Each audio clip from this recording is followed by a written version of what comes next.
Так, и удаляем S. Сейчас. Марта. Марта. Может быть, блин.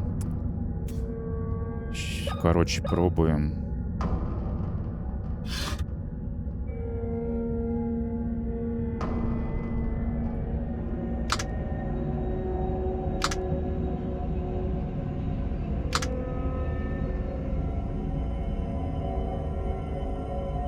Очень чувствительный курсор.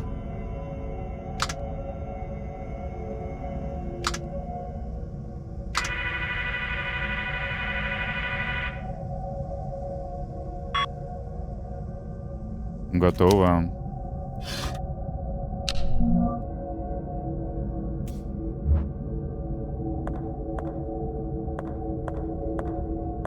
И теперь к комнате. Может, не одна комната такая есть. Одну-то я точно знаю, где. Искать надо.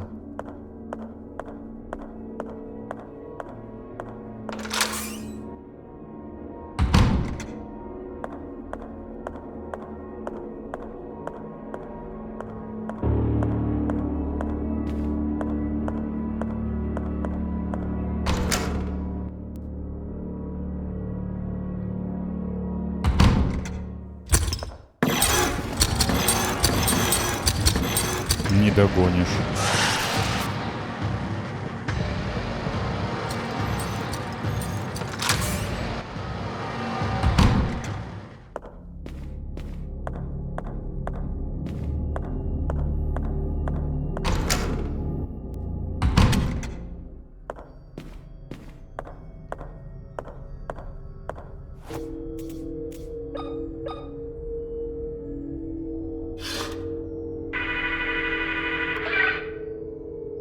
Сработало.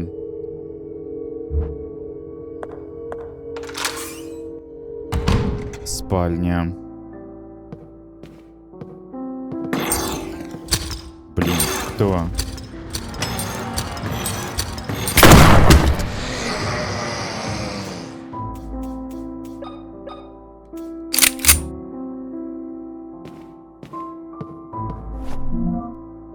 Старая виниловая пластинка. А встречал ли я граммофон здесь, который бы нуждался в пластинках? Что-то я не помню.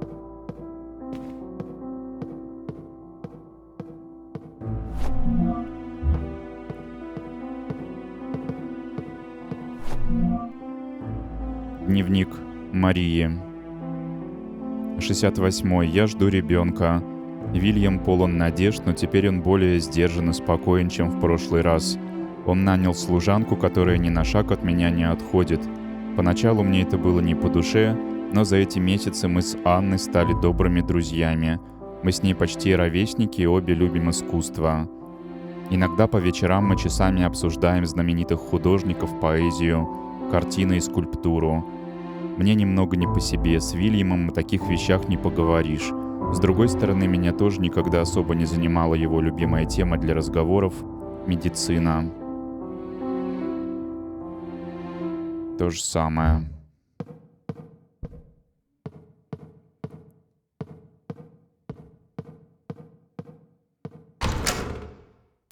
Мансарда.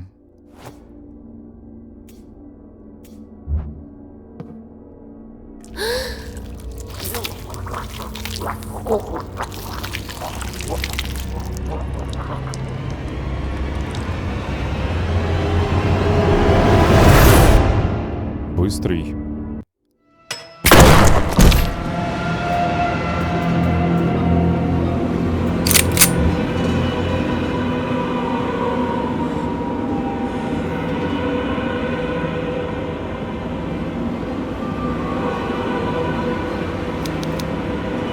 Жуткий эксперимент. Ах.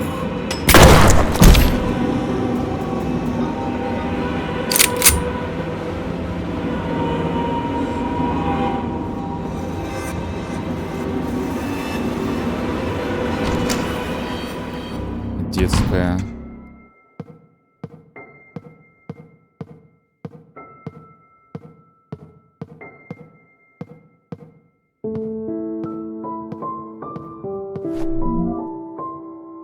Дневник ребенка. 80-й год.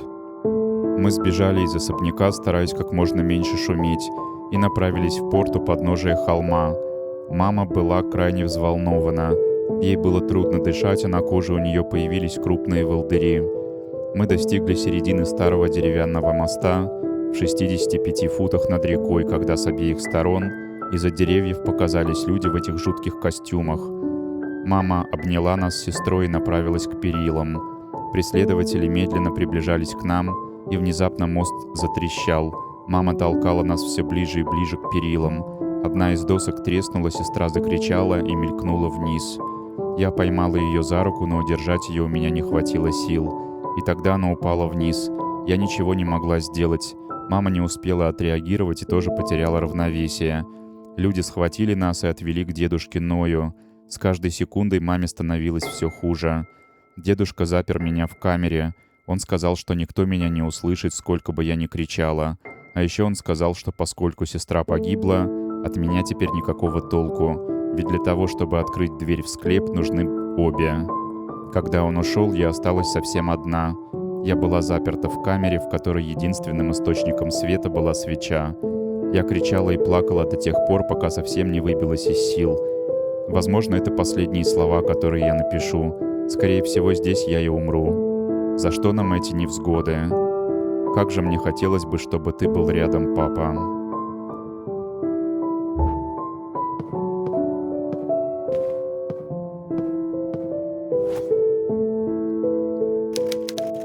Пожалуй, сюда можно что-то вставить. Что-то, но не пластинку ж.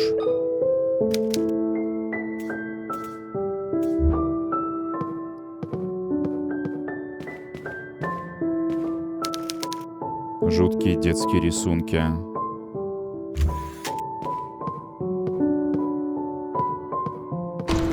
Блин, а там расхаживает не пойми кто. Или уже не расхаживает. Исчез. А тут еще дверь. Пойду посмотрю. Здесь или не здесь?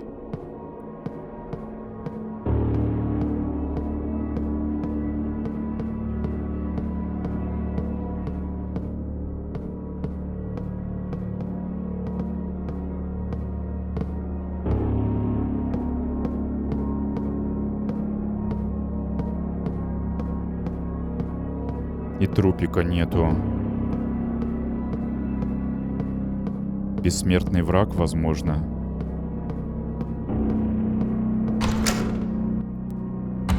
Офис. А вот и граммофон.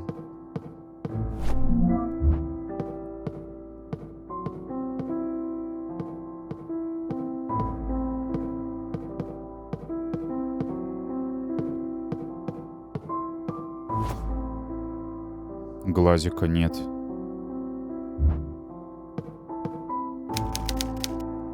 Фото бронированной двери. Помню. Выглядит знакомо. Знаю где.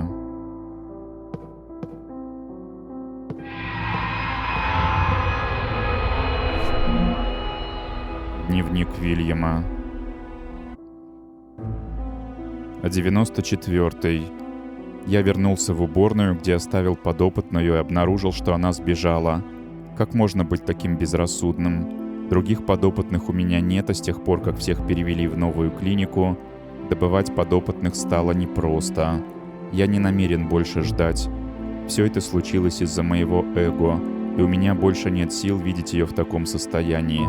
Я собираюсь ввести Марии противоядие. И еще. Ввел противоядие. Сперва ее тело забилось в конвульсиях, а из горла вырвался оглушительный крик.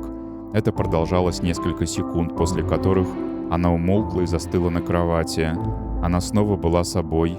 Ее кожа, ее волосы, ее взгляд, устремленный на меня и вполне осознанный. Когда ее губы зашевелились в попытке произнести какие-то слова, я приблизился к ней вплотную. То, что она произнесла, заставило мое сердце замереть. Вильям наших девочек забрал мой отец. Я отпрянул в замешательстве. Ее глаза медленно закрылись, а на губах застыла умиротворенная улыбка. Неужели все это время, проведенное в ловушке своего тела, она жаждала сказать именно это? Жизнь внутри нее окончательно угасла. Почивай с миром, любовь моя. Ты не представляешь, какие ужасные муки тебя ждут, Ной. Сперва ты расскажешь мне, что сделал с моими девочками, а потом будешь умолять, чтобы я отнял у тебя жизнь. Так странно, что-то мне нехорошо. Ускоренное сердцебиение, во рту пересохло, в глазах туман, в горле ком. Эти симптомы, кто-то отравил мое вино.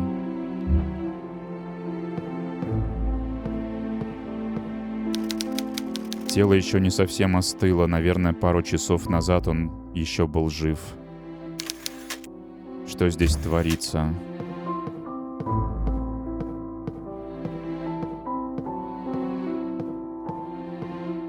Выйти можно или посмотреть. Снаружи темно, не разглядеть ничего.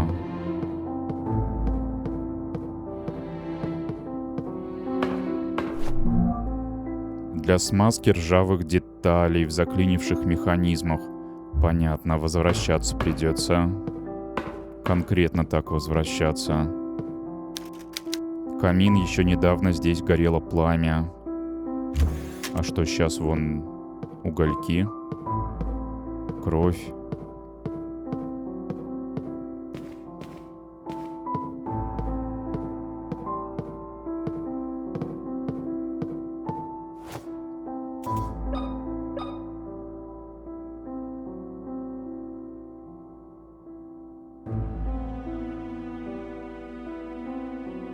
А, ручка.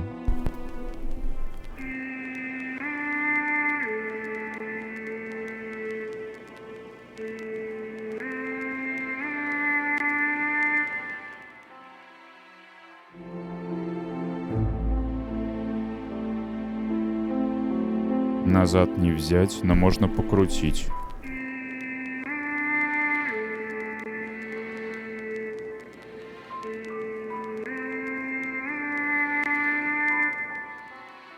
И пока играет пластинка, из режима рассматривания граммофона не выйти.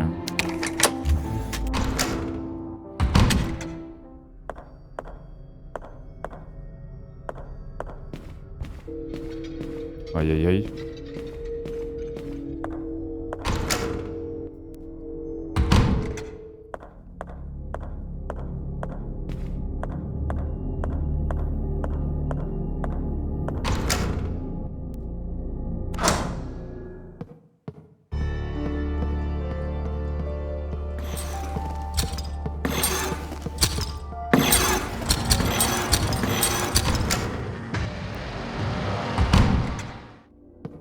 Можно спастись. Ленточек достаточно.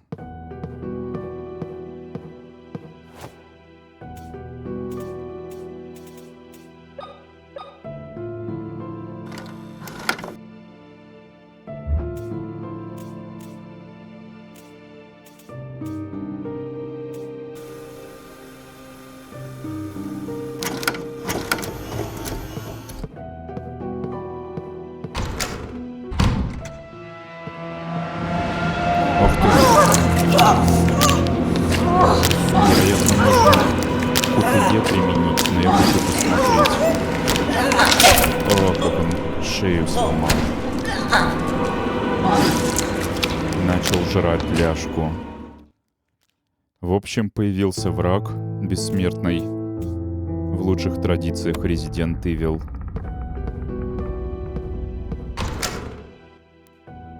Будем его оббегать тогда. Давай, ты я, что ты умеешь, отбросить его.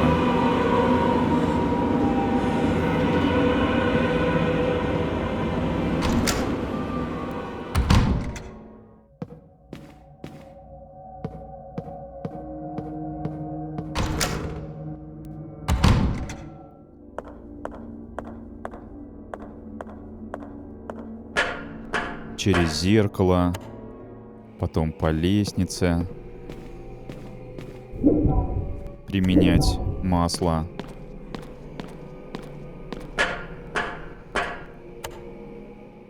А, и тут другой.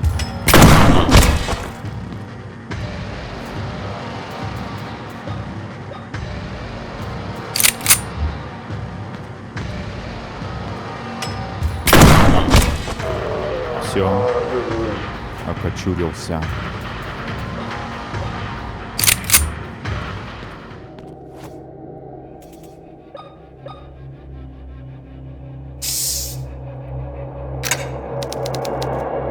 Больше...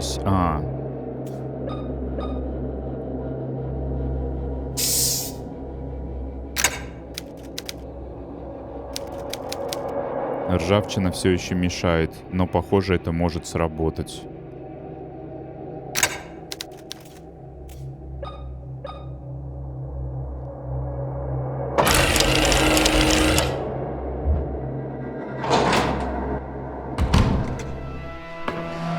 Зал для новорожденных. А там бессмертный. Бессмертный. Что делать назад?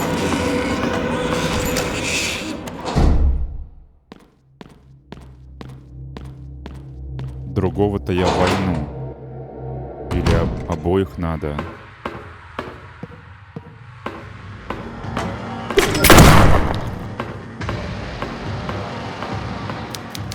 Скелет сиамских близнецов со сросшимися головами. Старый медицинский инкубатор. Давно не использовали. Убегать надо. Родильный зал.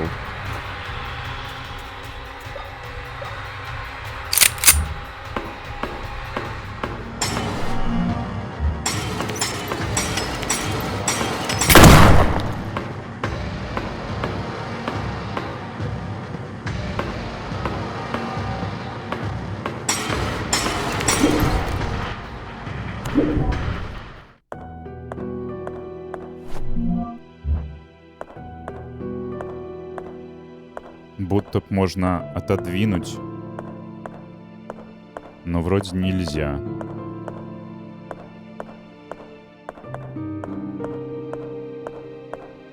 Спастись или нет?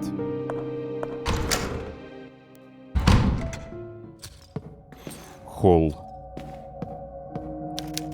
Картина маслом. Архангел размахивает оружием.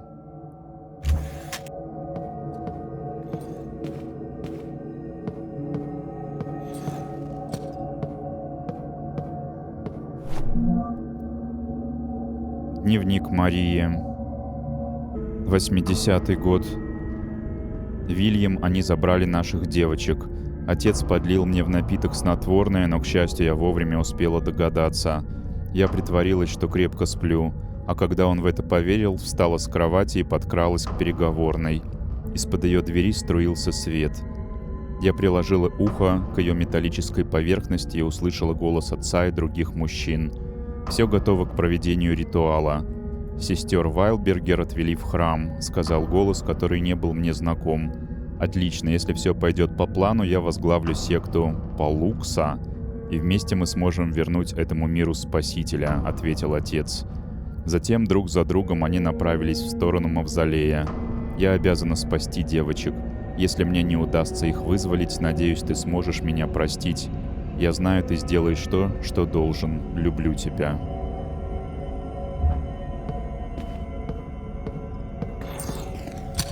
Кто-то ползает.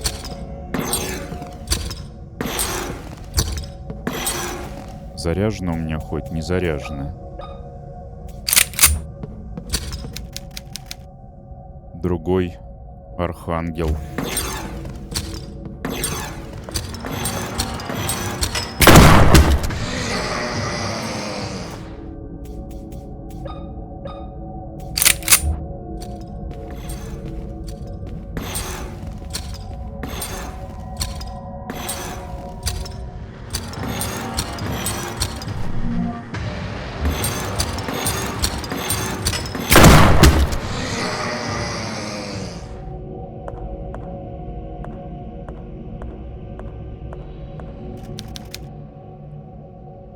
Такой же, как первый, похоже. Дверь. Се долгожданный день нашего спасения. Се.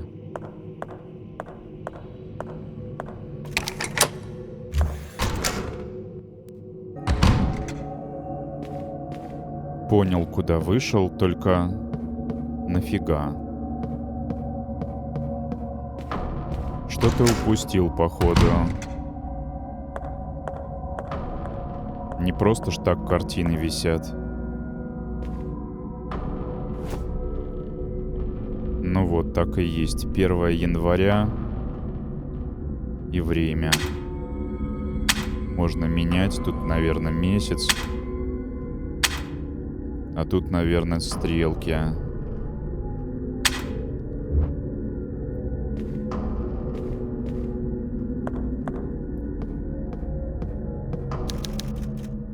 Меч.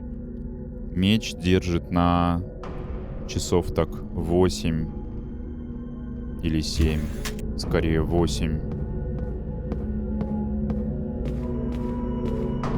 Тут подлиннее меч. На 3.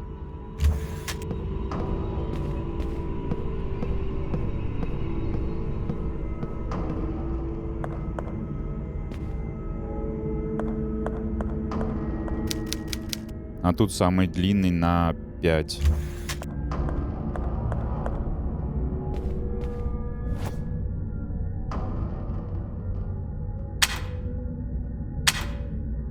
Так. Тут вниз. А тут...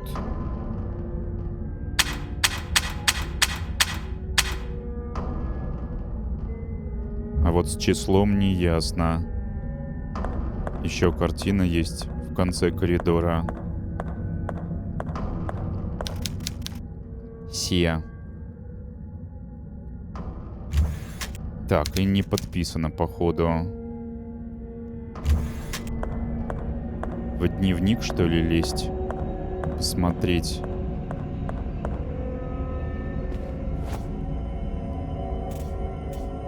Вильям.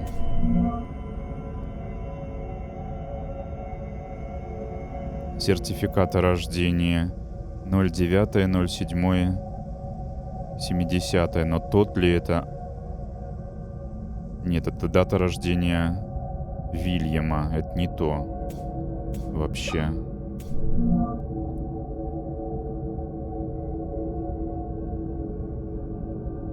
«15 сентября. Ее кусили. Тушься, тушься, кусили. 15 сентября.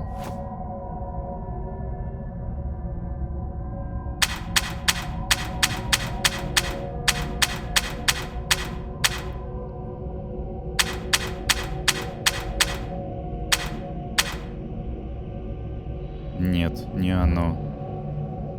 Тогда я не знаю. Еще раз сбегаю. Или это Иисус родился? А когда родился Иисус?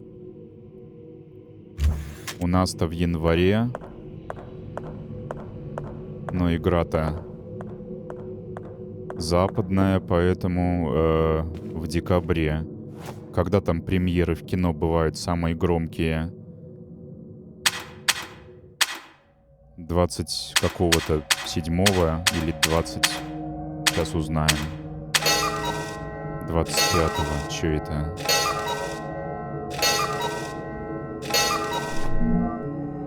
Декоративный глаз из нефрита. Глаз, знаю. Там, где граммофон.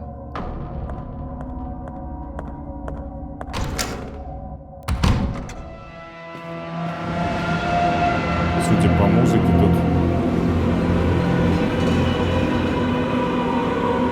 бессмертный враг. Вон сзади бежит.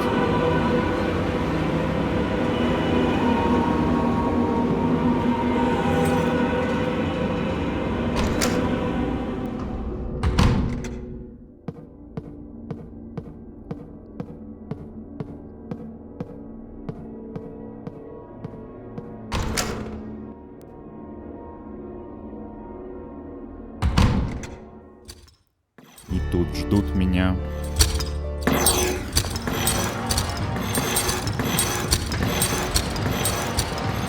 А нет, другую.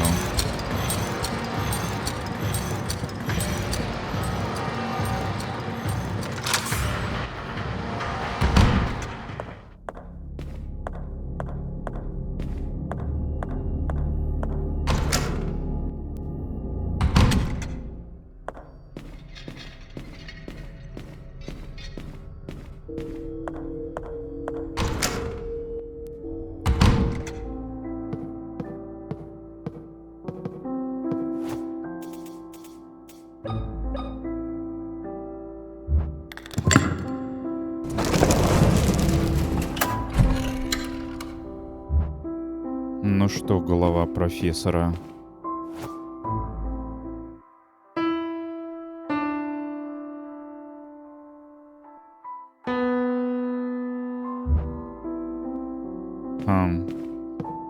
Граммофон.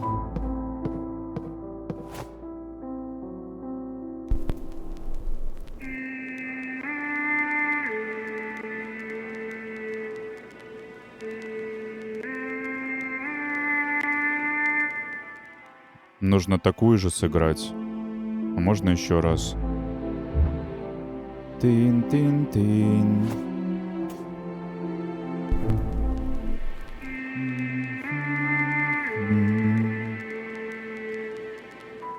Тын-тын. Попробуем.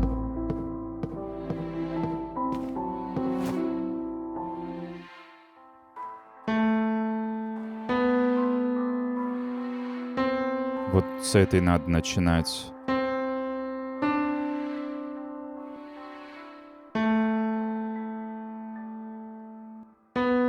Нет.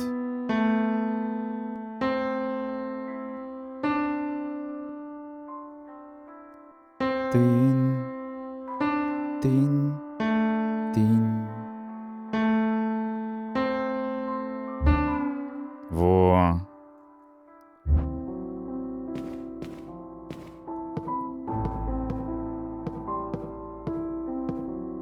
Опять лезть куда-то.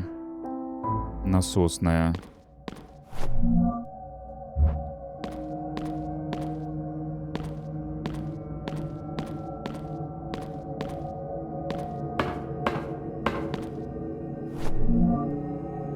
Дневник ребенка. Благодаря незнакомке мне удалось выбраться из камеры. Я изо всех сил старалась получше спрятаться в особняке, но дедушка и люди в странных костюмах снова меня нашли. В этот раз они отвели меня в коллектор сточных вод под семейным склепом. Дедушка сказал, что теперь сбежать не получится, и что крики и мольбы мне не помогут. А потом он запер дверь и ушел. К счастью, он не заметил зажигалку и фонарик, который я нашла в особняке. Я обнаружила комнату, похожую на спальню. Там была грязная постель, электричество и даже рабочий телеприемник. А еще коробки с едой и водопровод с питьевой водой. Вонь там стояла невыносимая. Мне сразу вспомнился один из людей в костюмах. Тот, что ударил маму, когда она пыталась отвязать нас от железных крестов. Со дня моей последней записи прошло 7 лет. Я не сошла с ума лишь благодаря телевизору, который принимает только местные каналы. Иногда я спрашиваю себя, что заставляет меня цепляться за жизнь. У меня на коже стали появляться волдыри, ощущения как при ожогах. С каждым днем аппетит становится все хуже, а рвота только усиливается. Что-то непонятное берет надо мной верх, что-то плохое. По ночам я слышу брянцанье металла за дверью. В подземный храм. Спустя все эти годы я все еще не могу уснуть, когда слышу эти звуки.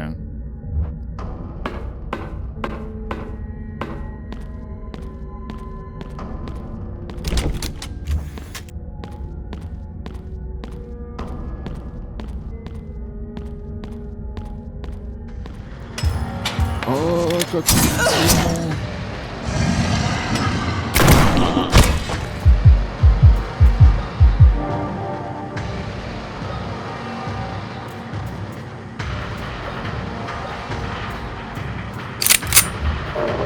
Так, давай, экипируй.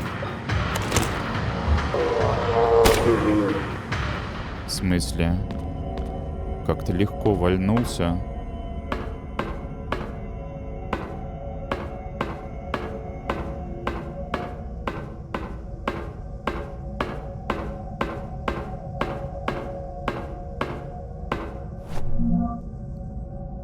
Дневник Бертрама. 27-й год. Наконец-то моя жизнь обрела смысл. Благодаря этой книге и воле Создателя я познал истину. И вот я стою внутри священного храма. В присутствии Бога, жаждущего быть возрожденным, я ясно вижу свое предназначение. Я решил посвятить свою жизнь возрождению секты Палукса. Объединив усилия, мы вернем Спасителя, чтобы он принес свет в этот грешный мир.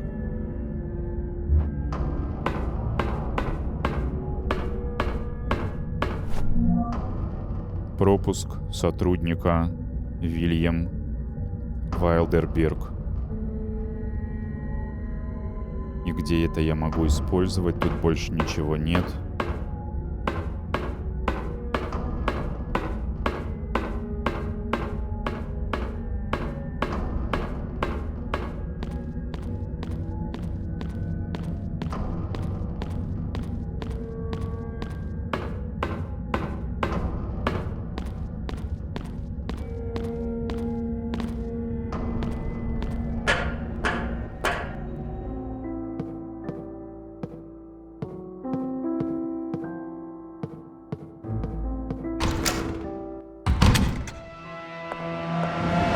Ай, тут жесть.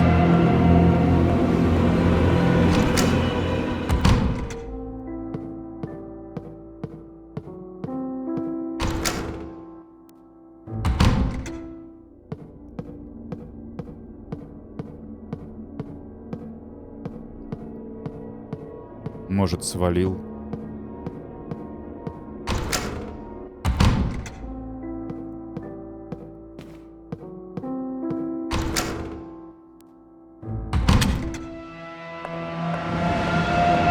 А вот и нет.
И даже не здесь.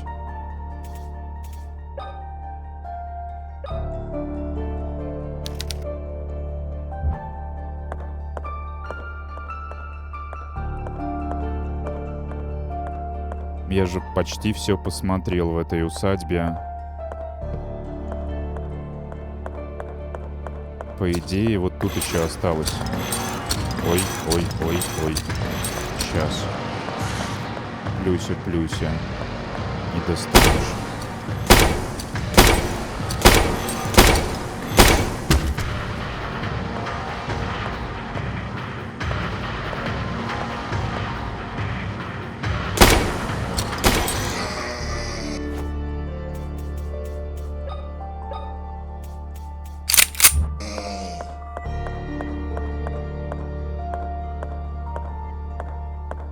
А что здесь? Я не помню. Закрыто. Вот тут надо глобально порешать.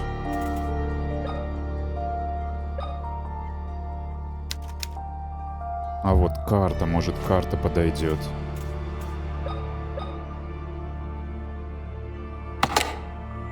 Так, одна есть. Вторая. Надо как-то ее хитро покрутить. Так, ну-ка, выйдем отсюда. Надо ее открыть.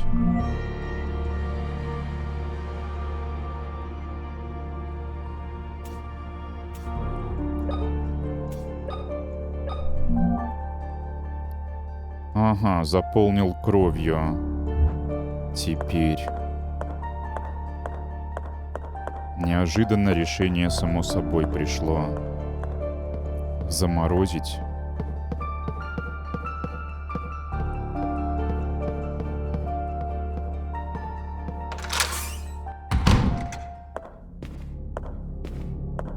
В прошлом.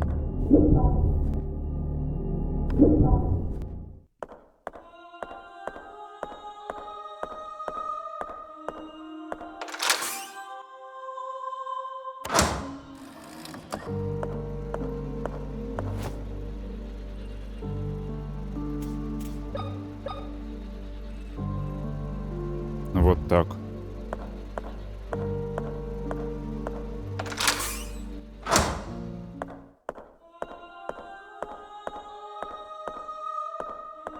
Вернуться.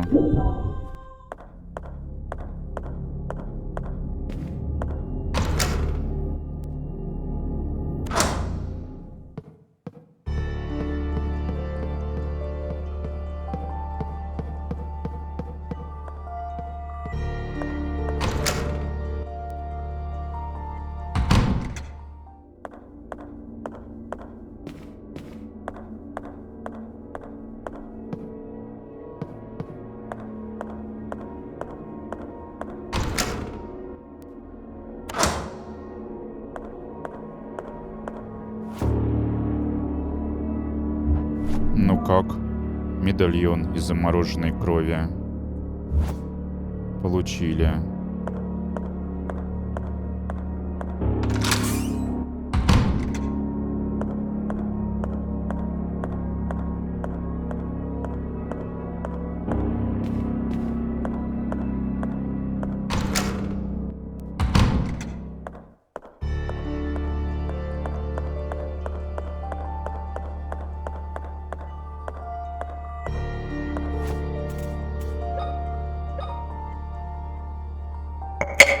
А есть. И осталась третья головоломка. Я думал, что можно как-то отзеркалить ее будет, а оказывается, все можно было прямо сейчас. Точнее, прямо тогда сделать. А я не сделал. Понадеялся на что-то. Так. Начнем с той, что у основания.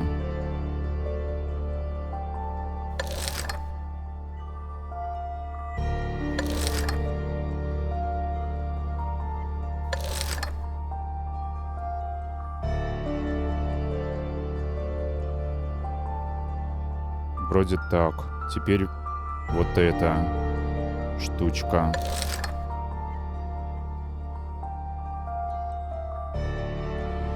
Правильно, должно быть вот это. Правильно. Вот это.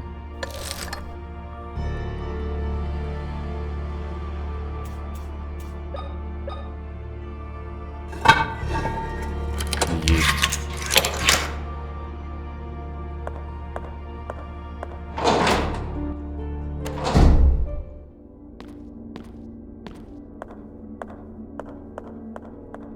По логике Resident Evil тут должны быть лаборатории. А что же предложит Tormented Souls? Старый санузел. Сейфрум.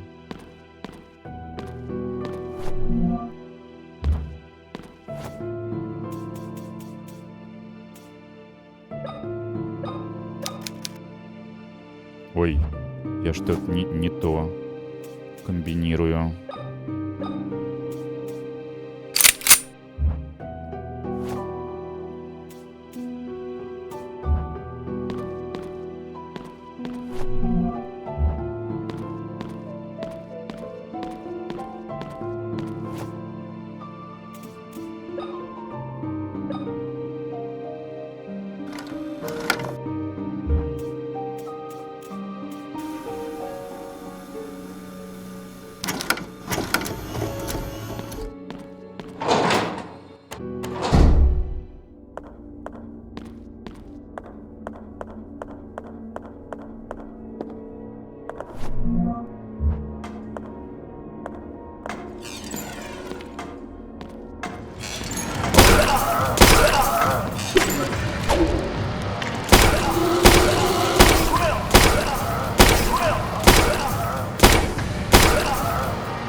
Не очень-то располагающие знаки к тому, чтобы войти.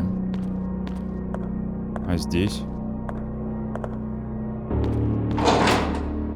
мавзолей.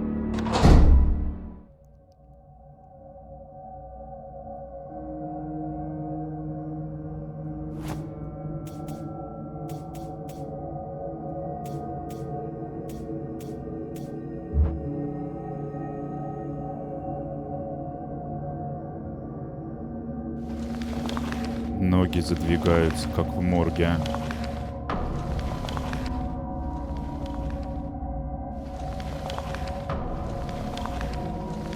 И тут.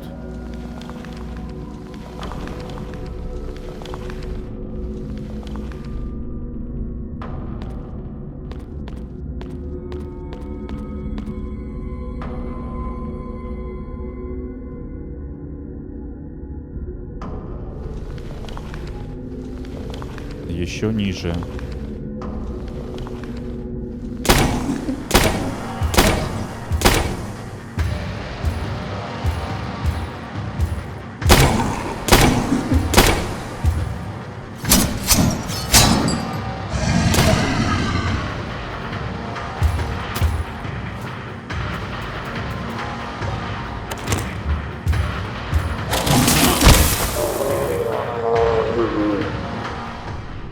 Получил.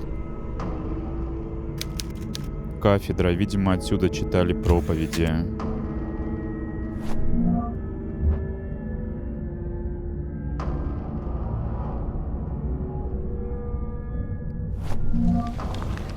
Бертрам. 32-й год. Почему у меня отняли то, чем я больше всего дорожил? Или это испытание твердости моего духа? Пути к спасению тернисты. Я всегда это знал, но не был готов к тому, что эти тернии настолько жестоко пронзят мне сердце. И все же твоя смерть придала мне еще больше сил для выполнения миссии. Скоро мы снова увидимся. Кристина. О чем это? 46-й год. Столько душ уже принесено в жертву. Почему-то я не испытываю ни вины, ни угрызений совести. Я убежден, что сейчас наша священная миссия важнее чего бы то ни было, и в конечном счете все жертвы окупятся.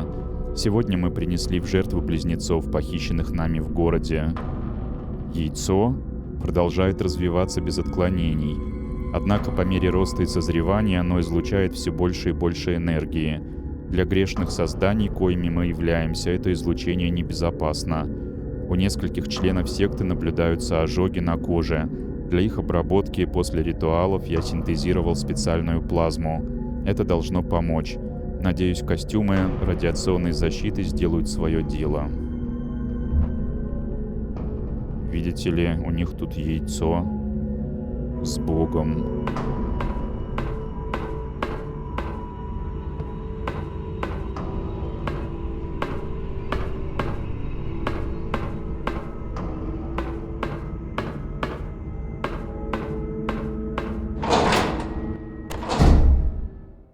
Зал для тайных собраний. Погоди, идти в зал.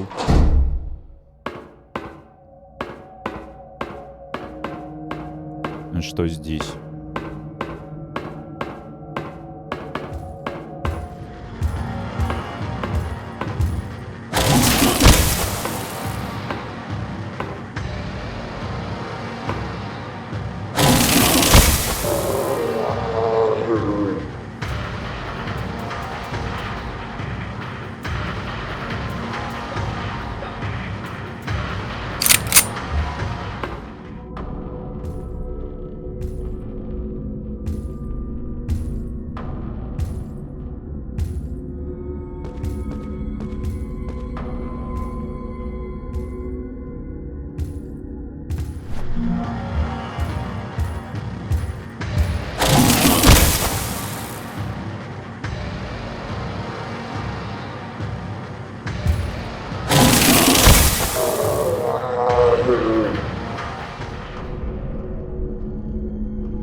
Вроде ничего здесь.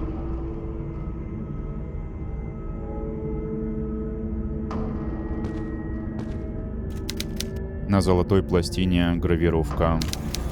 Прекрасный архангел едва приподнял палец. Золотой блеск его кольца чуть не ослепил меня, а затем внезапно врата ада распахнулись настежь лишь для меня.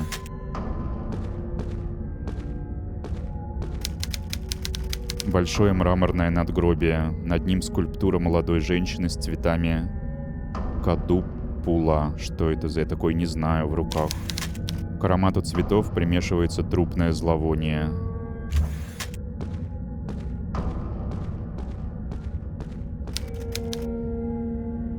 Вазы полны свежесрезанных цветов кадупула. Вазоны. И вазон я слова не знаю.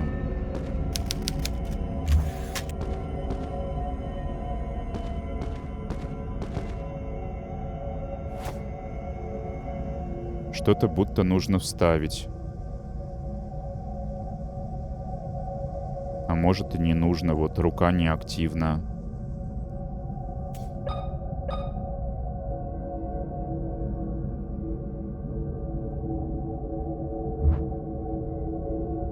Пока как-то не слишком очевидно, чего хотят.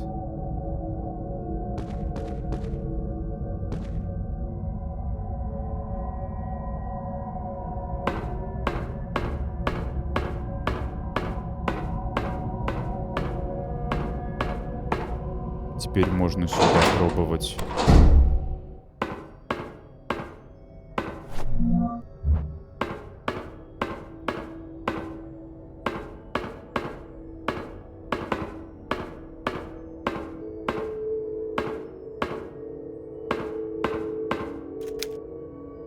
Чье-то сердце на кресте. Не похоже на картину. Неужели фотография?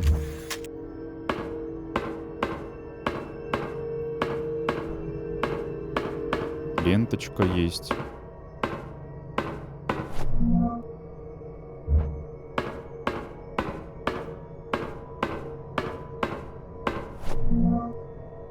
Дневник Ноя. 67-й. Годами я проклинал свою судьбу. Я всегда считал, что меня лишили права по рождению. Ведь мой брат-близнец умер во время родов.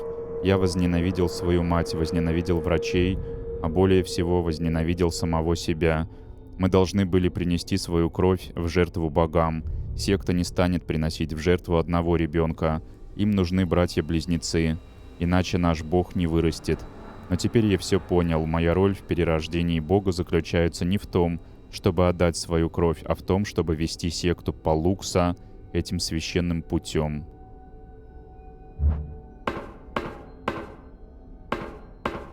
И что делать с этим сердцем на фото и с этой статуей? Вазонами. Вазоны, блин, слово-то. Есть еще наверху дверь.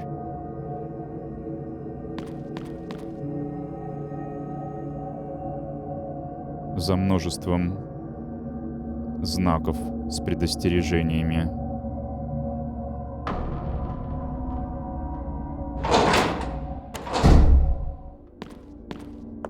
Я сохранюсь. Ленточки есть. Мало ли что там может ожидать.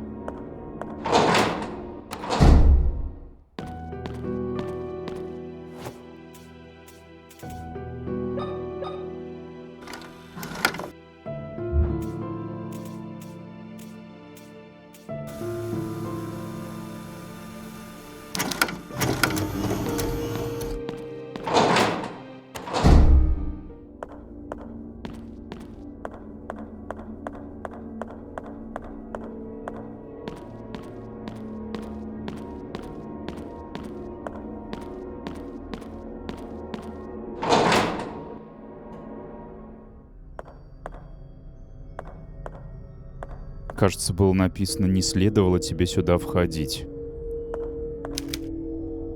Железная дверь. Деревянная. Готовлюсь к новому приключению. Я лишь желаю найти то, чего ищет любой активный человек, стремящийся избежать бедности. Золотая дверь. Медная. Купель пуста. Вода. Угли. Земля. Золотая? Бедности?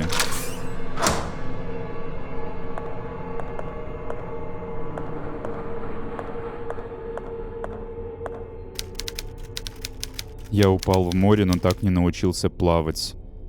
Я на глубине 3 футов под водой. Мое единственное желание — иметь то, что было с нами на протяжении всех наших жизней. Иначе мне не жить. За деревяшку хочет ухватиться или нет? Земля. Но тут золотая дверь. Или какая тут? Как это вяжется?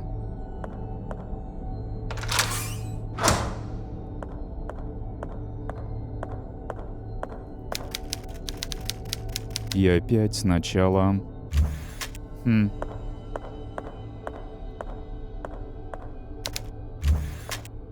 Золото. Может, вода была на протяжении, хотя странно в воде желать воду.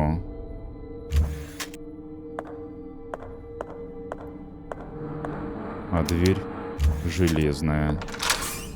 Сейчас узнаем. Неправильно, не железная, значит другая какая-то. Ладно, золото. Перебор. Попробую в медь пойти. И пустая чаша.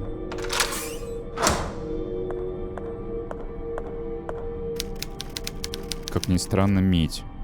Непонятно. Меня спас экипаж моряков, но мы заблудились. Я хочу следовать за светом звезд Малой Медведицы в ночном небе. А тут, наверное, компас должен выручить. Север. И пофиг дверь какая, пофиг купель какая, так что ли?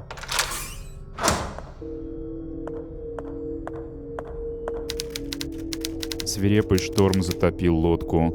Скоро мы полностью уйдем под воду. В эти минуты отчаяния моя единственная цель — найти то, что не даст мне утонуть. Дерево. Или земля.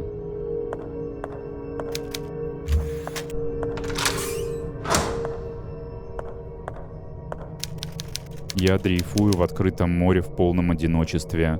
Вглядываюсь в горизонт, надеясь увидеть в небесах чаек. А теперь все же, наверное, земля. Чайки далеко не летают в море.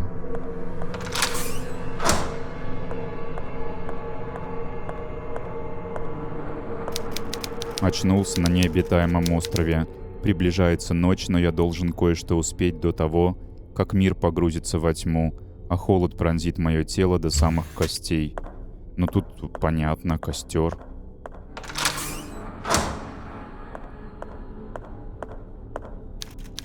Прошло уже несколько дней, а я до сих пор не увидел ни одной лодки на горизонте. Здесь я и умру, другого не дано. Прежде чем я навсегда закрою глаза, я должен еще раз увидеть закатное солнце на горизонте. Наверное, опять компас. Всходит на востоке, заходит... А почему тут не вест, а кружок? Ну да пофиг, кружок. Избежал. Фу. Ой.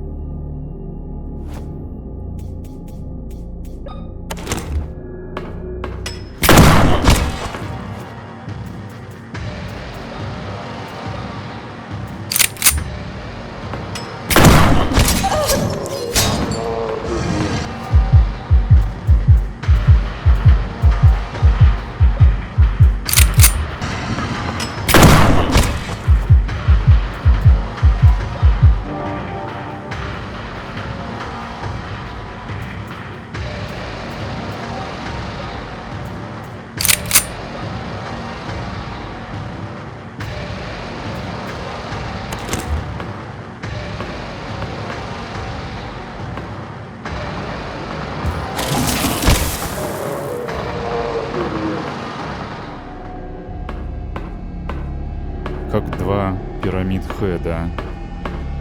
А что если назад пойти? Надеюсь, второй раз не запустит мне этот лабиринт.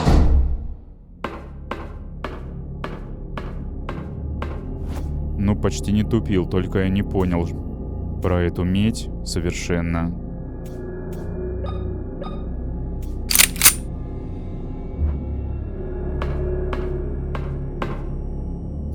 А если бы у меня патроны закончились, как бы я прошел, как бы выкручивался?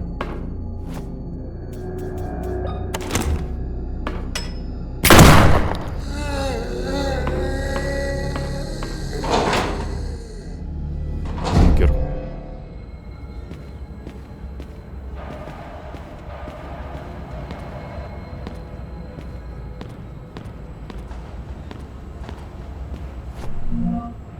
Шприц, наполненный жидкостью синего цвета. Противоядие. Да, в Resident Evil частенько мы противоядие в лаборатории искали.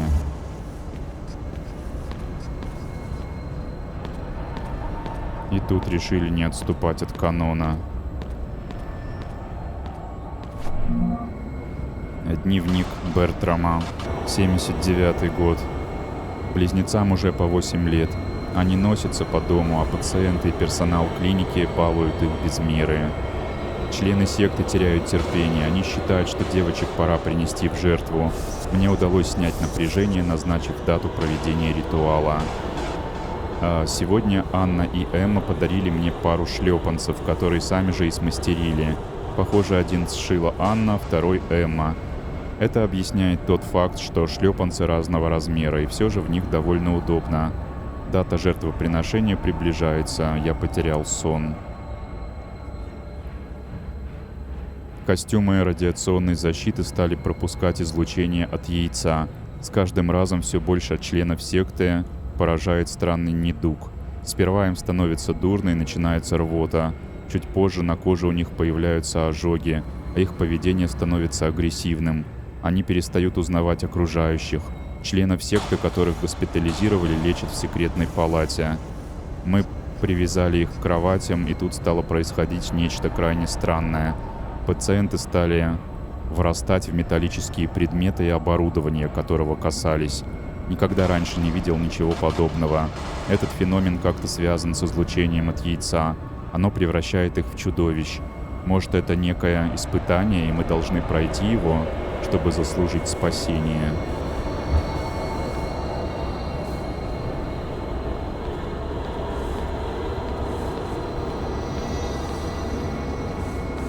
А что мне делать с противоядием? Опять про племя. В конце 15 века на островах к западу от берегов Канады было обнаружено племя аборигенов, называвших себя тисмуитами. Основным их промыслом было рыболовство. Примечателен тот факт, что в отличие от прочих племен того периода, тисмуиты устраивали жертвенные ритуалы, аналогичные ритуалам майя и ацтеков. Согласно отчету первых исследователей, отправленных на острова Джоном Кэбботом, аборигены принесли в жертву 2 братьев-близнецов, а их кровь использовали в качестве подношения подземному богу, который, если верить легенде, должен переродиться и вернуть в наш мир дуализм. Во как. Дуализм. Двойственность.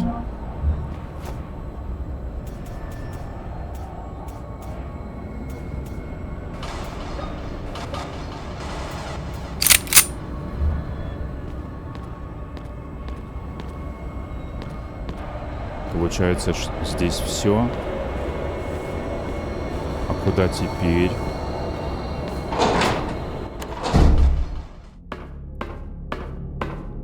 Что-то я упустил, получается. Не знаю, зачем эта вакцина мне нужна. Вроде никто не заражен. Я не заражен.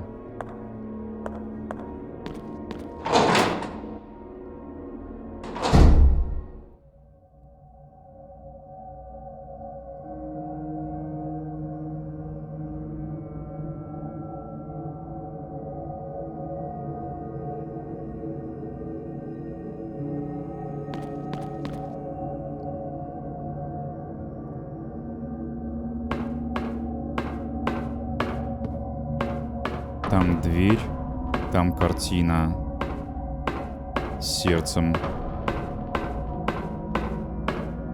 А здесь цветы, вазоны, статуя. Но не статуе же давать вакцину. Как-то глупо было бы. А это... О!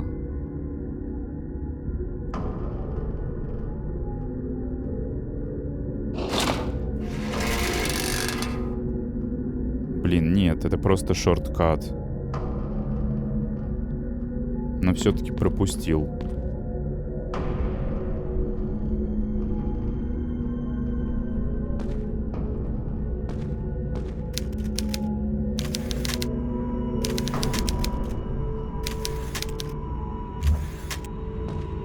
Архангел. Палец.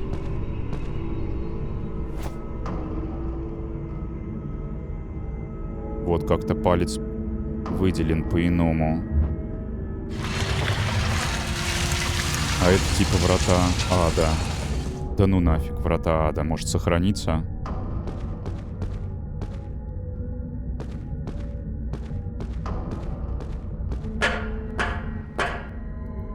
Коллектор.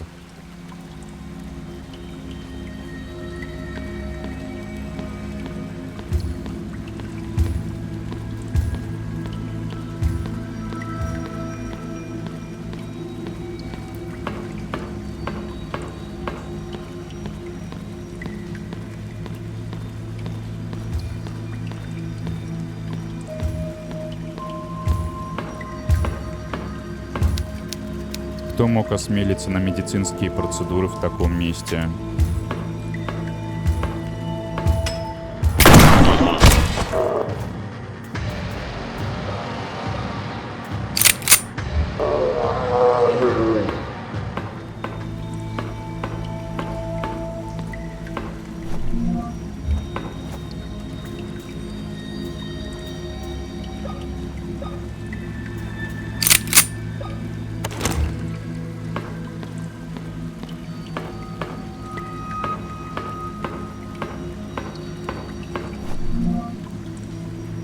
Бертрам. У членов секты заканчивается терпение. Близнецов становится все меньше, а наши попытки намеренно вызвать их зачатие у подопытных провалились. Все полученные нами образцы представляли собой уродливо сросшиеся утробные плоды, не способные к длительному выживанию после кесарево сечения. Если ничего не изменится, я потеряю свой пост верховного жреца секты Палукса. Я опасаюсь, что без моего руководства остальные члены секты утратят всякую бдительность, а это может привести к разоблачению нашего культа.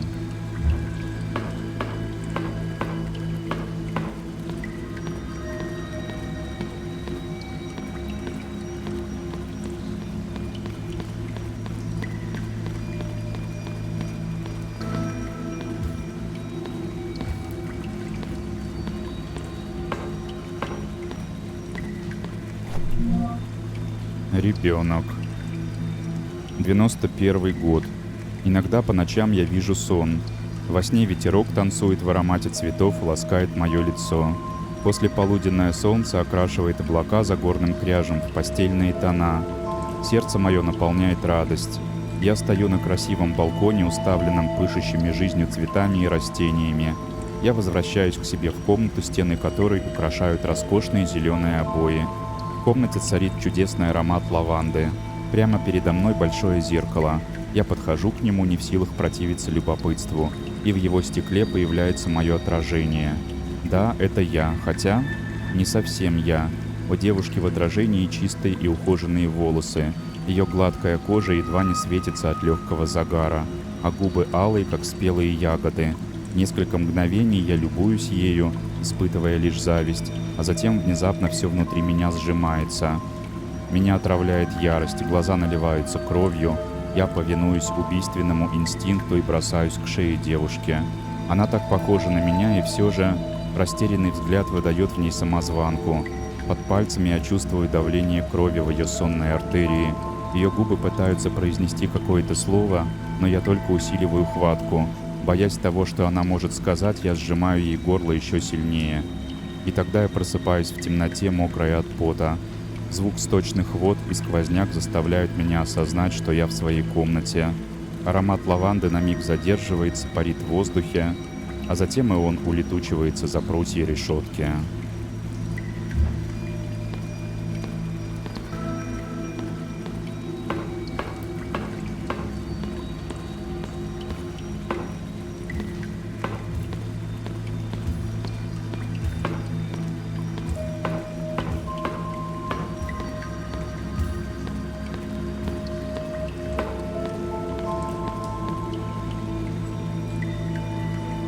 Не можешь спуститься в воду? Там крест. Опять записка. Точнее, рисунок. Нарисован кровью. Блин, я не уверен, что я все посмотрел по дороге. Я как-то бежал и плутал.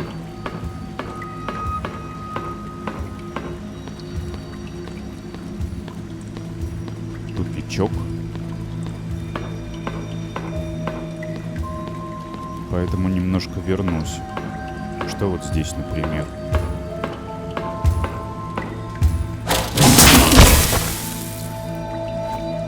Так. Есть ли еще там заряд? Есть. Сейчас встанет. Ай, ай, ай, ай.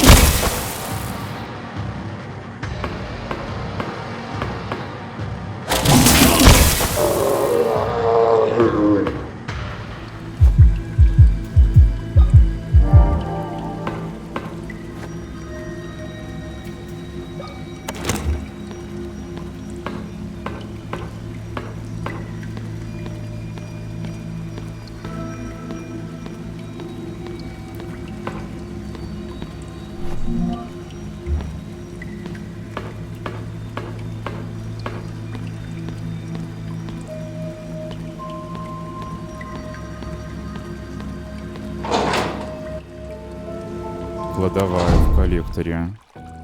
Сейфрум нашел. Emma, don't come to the vault. Save yourself from hell. It's a warning for Emma, one of the missing twins. It may be possible that one of the girls is inside the vault. I must find a way to get in.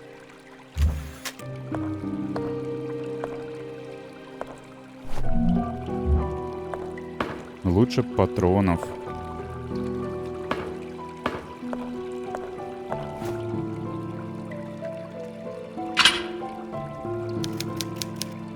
Замок сломан, не поддается.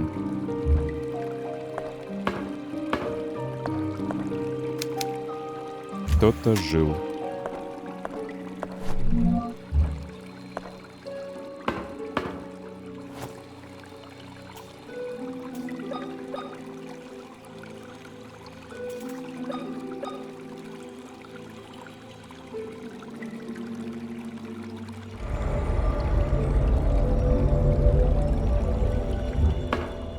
Но мне пока туда рано идти. Я еще коллектор не изучил как следует и не прочитал вот это. Дневник ребенка. 94-й год. В мою тюрьму пришел дедушка Ной. В руке он держал револьвер. Когда я обернулась к нему, он отступил, но пистолет не опустил. «Ты жива», — произнес он удивленно, — «спустя все эти годы. Ты жива». Я была потрясена. Это был он, в самом деле. Тот самый человек, который посадил меня в заточение и держал в неволе все эти годы. Хотелось наброситься на него, но он направил на меня пистолет. И я очень хорошо понимала, в каком ужасном физическом состоянии я тогда была. «Весьма удачное стечение обстоятельств, Господне знамение», — продолжил он. «Наконец-то двойняшки Вайлдерберг воссоединятся. Когда сюда прибудет Анна, я наконец-то открою склеп и доберусь до храма. Потерпи еще немного, дитя мое, совсем чуть-чуть». А затем он удалился, не оглядываясь. Я пошла за ним к выходу, но, как и ожидала, он запер за собой дверь. Это последние слова, которые я напишу. Долгие годы я была здесь узником, но если он решил, что может управлять моей судьбой, он ошибается. Вход в храм защищен сканером сетчатки 2 пар глаз. принадлежавших двойняшкам. Ему нужны мы обе, Эмма и я. Мои глаза он не получит, я остановлю его. Лезвие раскалено до красна, я должна это сделать. Эмма, если ты это прочтешь, ты должна выжить любой ценой. Живи полноценной жизнью. Забудь обо мне. Если увидишь отца, не говори ему о том, что я была пленницей все эти годы. То, что я собираюсь с собой сделать, не хочу, чтобы он увидел меня такой. Это будет моим последним решением. Последним решением в моей жизни. 28436. А главной героине глазик вырезали. Она одна из близняшек? Только выросла.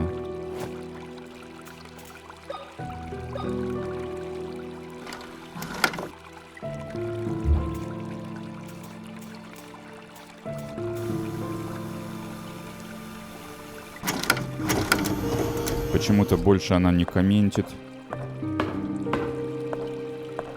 при сохранении. Ручки не хватает или что? Как его открывать-то? Не пойду пока в зеркало. Поисследую тут. Что я тут не исследовал?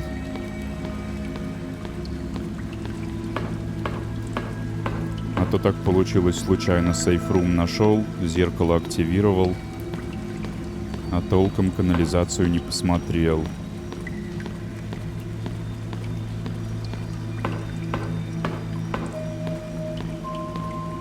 По этому туннельчику пришел. Это точно. Теперь. Вон что за дверь? Что это за дверь? Открою. Насосная. Ни к чему.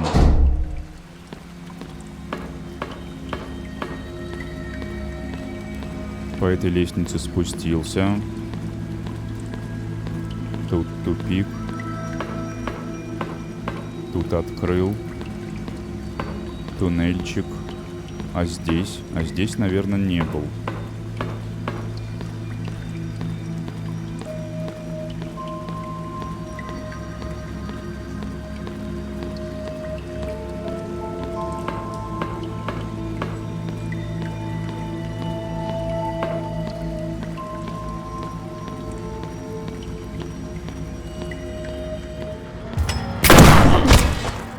Вот зараза.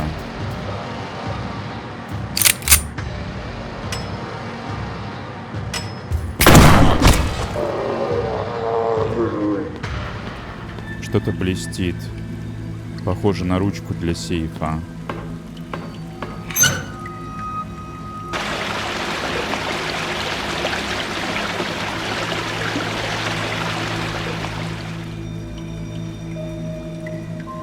Осушил.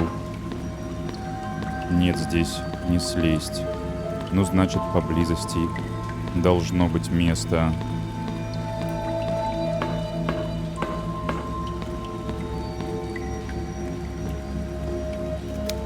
Повсюду валяются разложившиеся трупы. Все это время они пролежали под водой.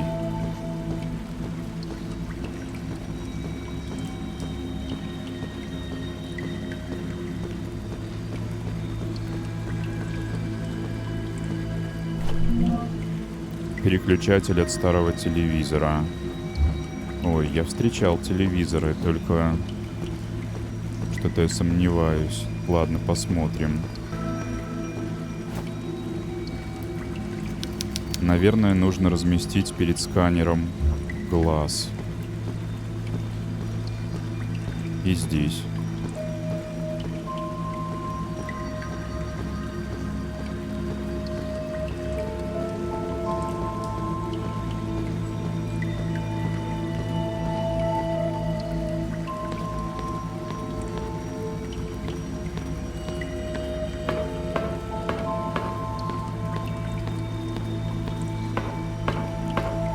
Попробую зеркало.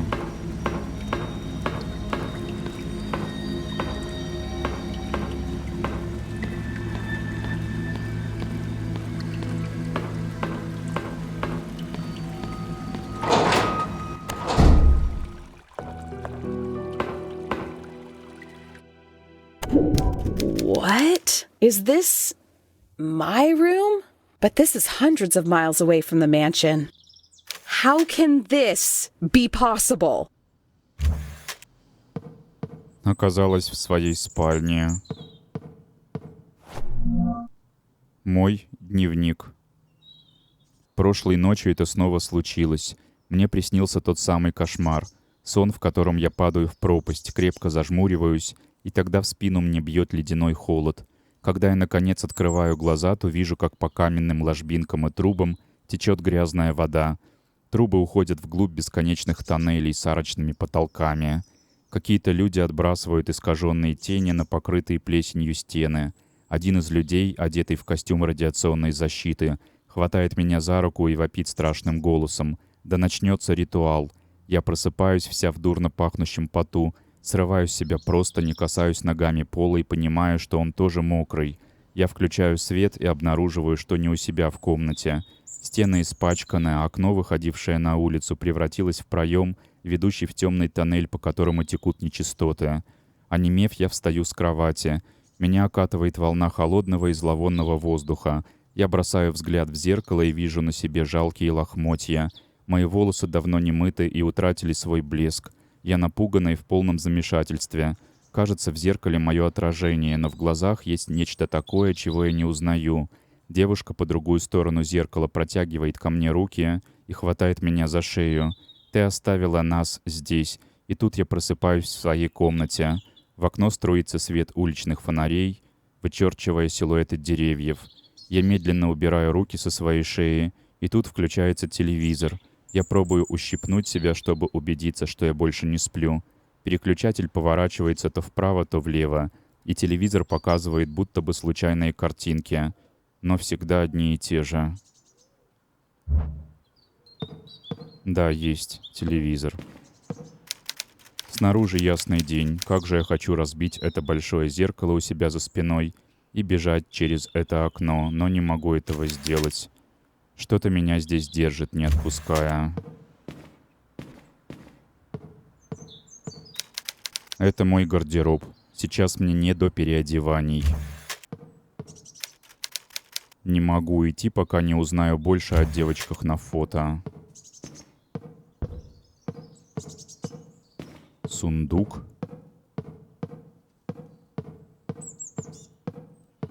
Что ж, телевизор тогда. Найденная ручечка.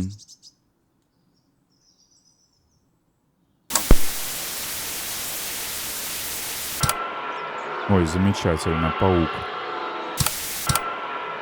Велосипед. Инь-янь. Цветок. Игральный кубик. И опять по кругу все.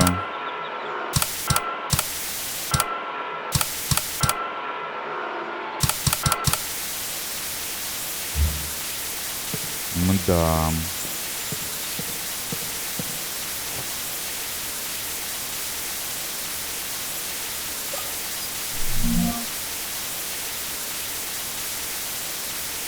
Должно быть, это как-то связано. Можно провести ведь аналогии, что 2 — это инь-янь, 8 — паук, 4 — цветок. А вот 3 и 6 не совсем понятно. 3 может быть кубик, там 3 грани, а 6 велосипед, там непонятно сколько граней. Или велосипед трехколесный, как вариант. А на кубике 6. Надо попробовать. Написано по часовой крутить. 2, 8, 4, 3, 6.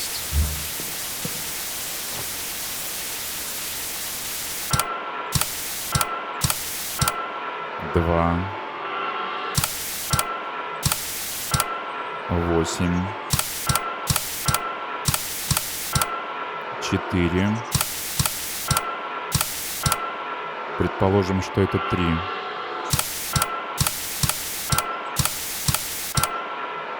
Ой.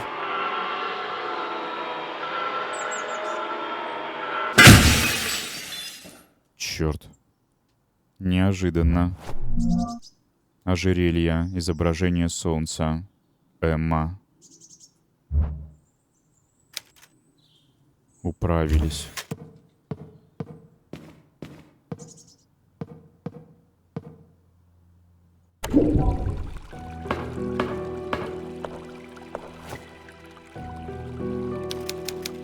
Сломан замок, но открыто же.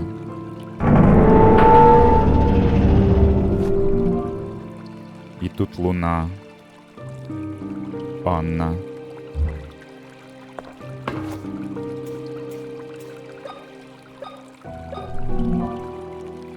Комбинированный рисунок. Луна и солнце. Где-то в усадьбе что-то такое было, но я не помню, где вообще. Даже близко.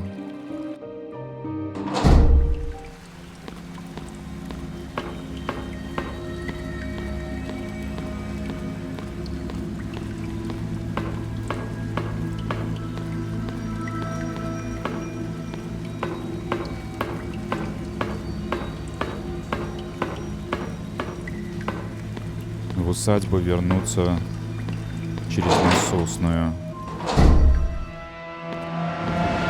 Так, жесткая музыка заиграла. Нафиг, не хочу. Как-нибудь перекантоваться. Глядишь, исчезнет.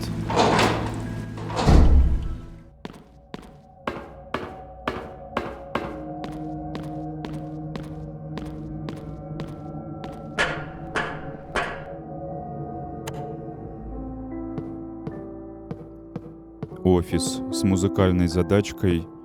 Блин, а куда мне надо? Где я видел углубление под медальон? Надо открыть карту, глянуть, что ли. Где я сейчас? Офис... в детской, может. Мансарда. Этот узкий коридор, где появился бессмертный. Сейчас проверим. Нету страшного создания здесь.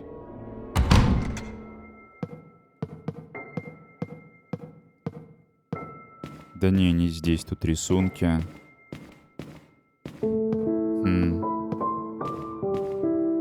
А не, вот.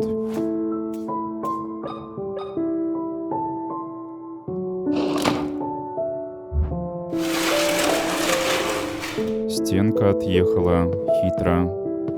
Уже который раз в этой игре.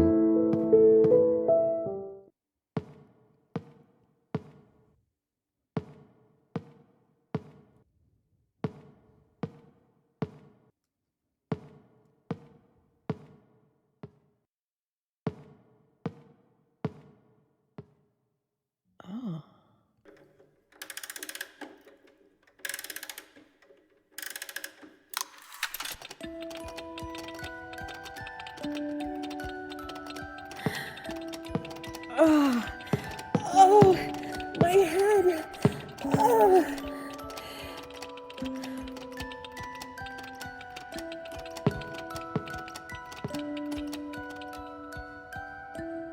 Oh. My head. What is this? I know this song. I know it. It's the song my sister and I used to listen to when we were children. My sister Anna.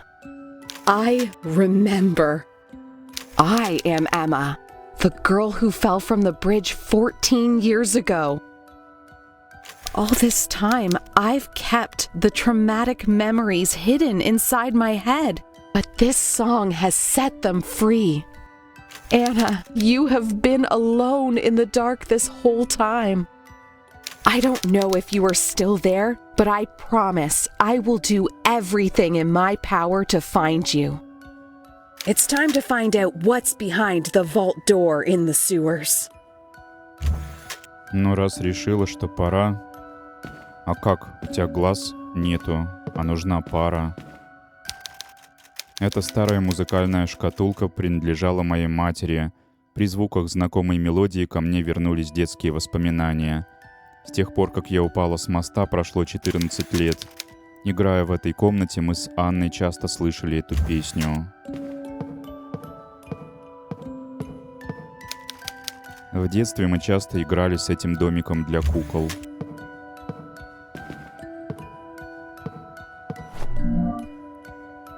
Дневник. Нарушив мамин запрет, мы решили исследовать лес неподалеку от сада. Сперва было интересно, но услышав звуки ударов и крики, я испугалась и предложила Эми вернуться в дом. Она же настояла на том, что мы должны выяснить источник этих звуков. Она пошла впереди, а я последовала за ней. На одной из прогалин мы увидели 3 мужчин, одетых в странные костюмы. Они стояли у высокой скалы, исписанной символами, и били молотками по мешку, покрытым красными пятнами, который, казалось, корчился от ударов. Один из мужчин облил мешок какой-то жидкостью, а затем они его подожгли, и тогда мешок задергался еще сильнее. От испуга я сломала хворостинку, которую принесла с собой. Мужчины обернулись в нашу сторону и стали указывать на нас пальцами. Я схватила Эмму за руку и побежала прочь. Нам пришлось продираться сквозь колючий кустарник, прислушиваясь к затихающим голосам преследователей. Когда мы наконец достигли особняка, платья, сшитые для нас мамой, были изорваны в клочья. Тот же случай описывался ранее.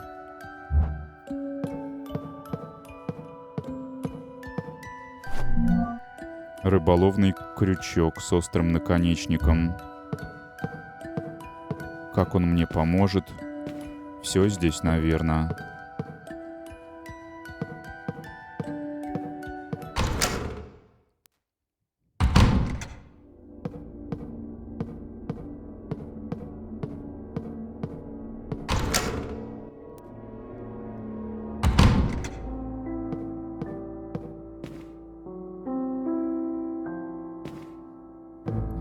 Что?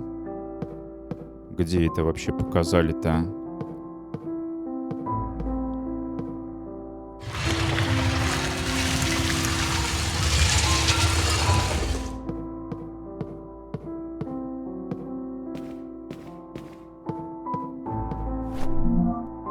Видеокассета. Кабинет дантиста. Ну, надо посмотреть.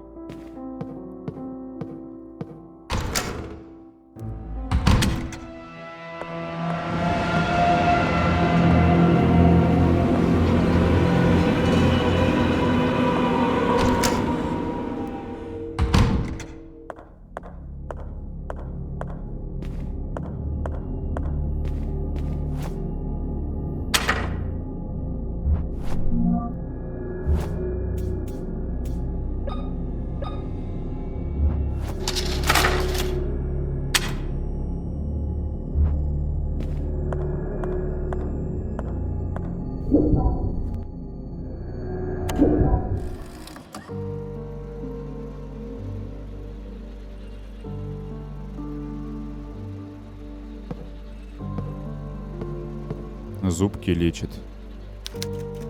Тело выглядит, будто перенесло... говорила такое не раз.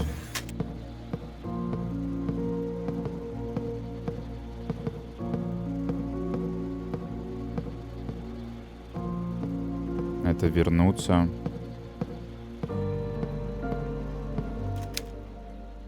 Рентген.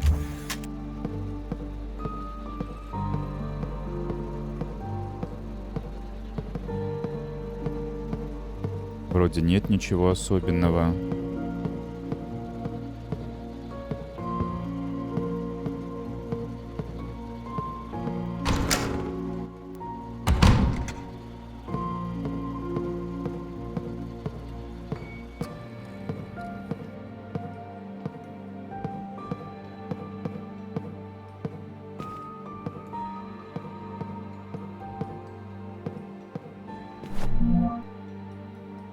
Еще дневник.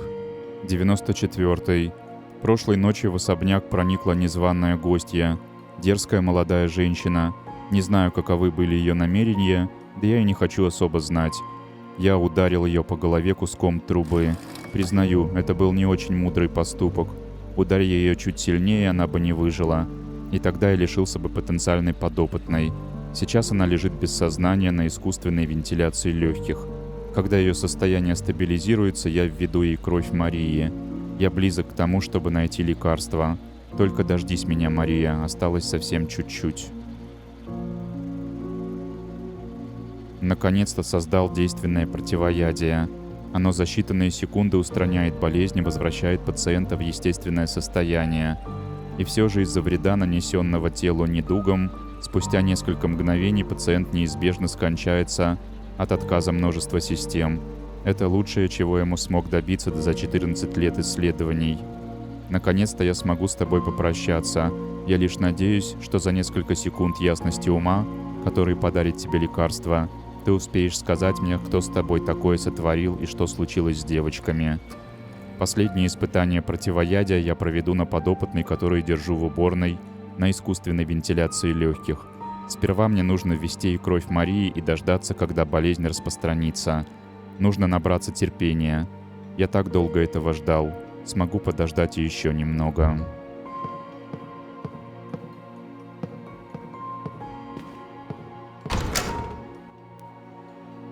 Уборная та самая.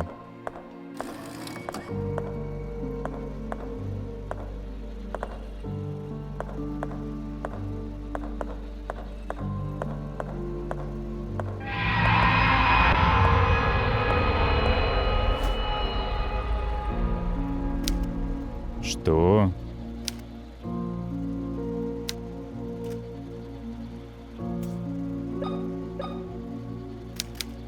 Ничего, ничего. А что я могу сделать? Может, понажимать где что?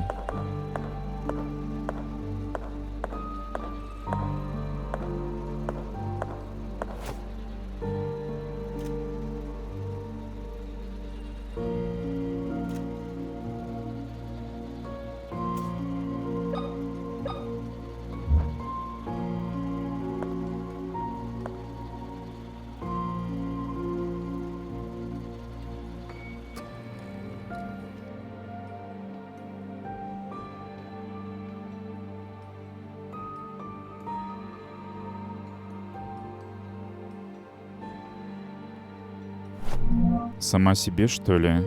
Мой правый глаз. Не верится, что я такое с собой сотворила.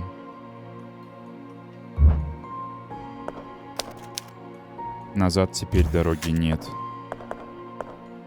Так это один глазик. Надо два. Или один приложить. К одному сканеру, другой к другому.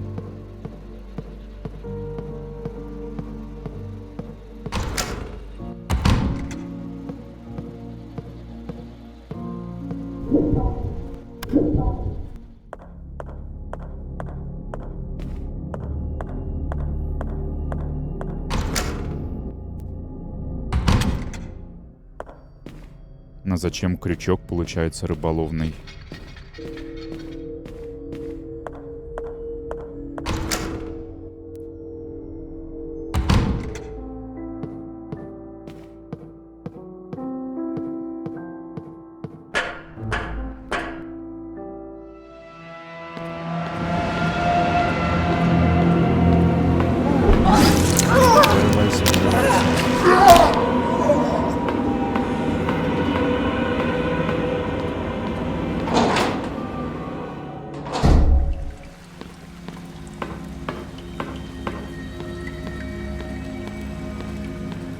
Ой, не туда совсем.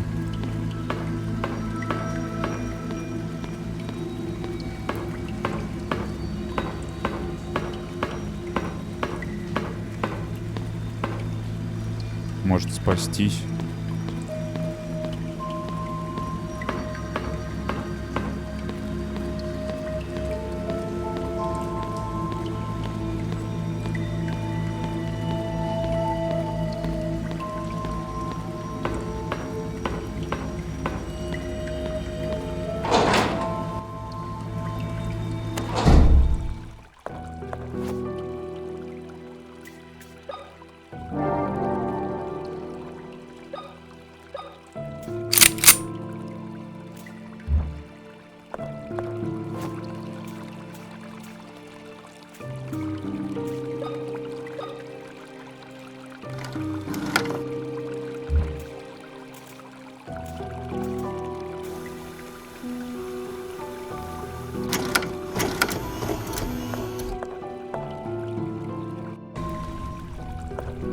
Пиздец.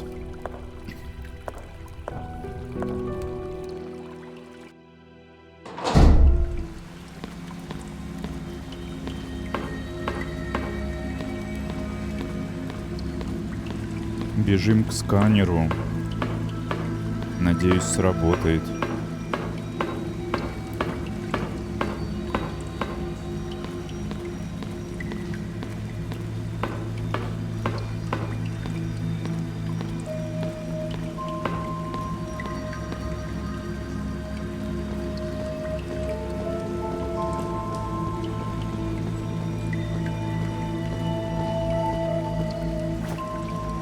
Или тут важно соблюдать? Это правый глаз надо вставить. Правый.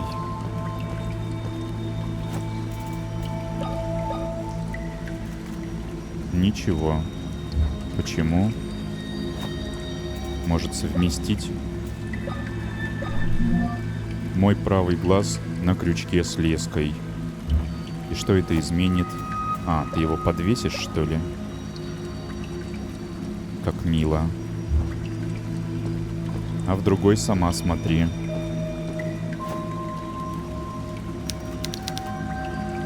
Нужно разместить кое-что.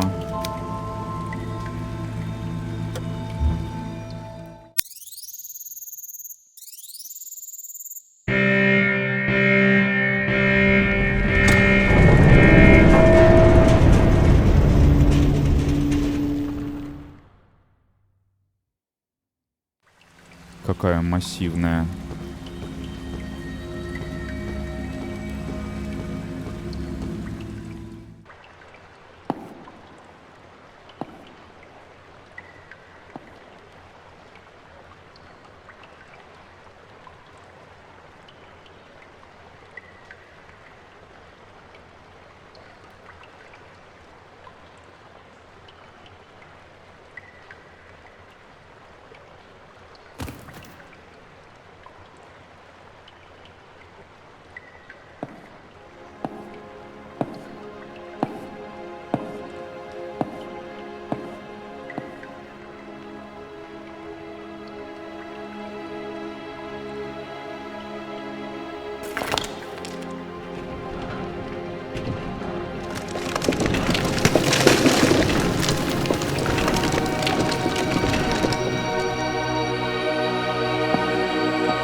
Grandfather Noah? Now I remember you.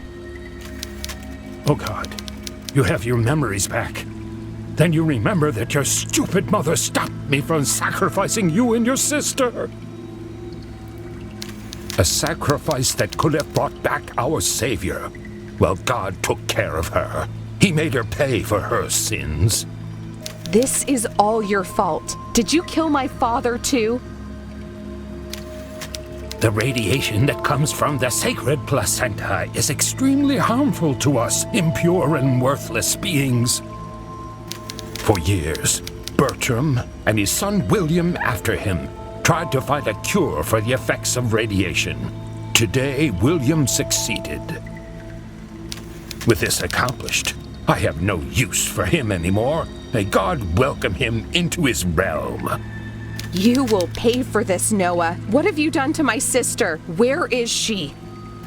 Your sister is just another tool for me to awaken our Savior. Follow me if you want your answers. Злодей, как я и предположил. Hey, wait! Where do you think you're going? За ним. Костюм радиационной защиты, будто кто-то уставился на меня изнутри.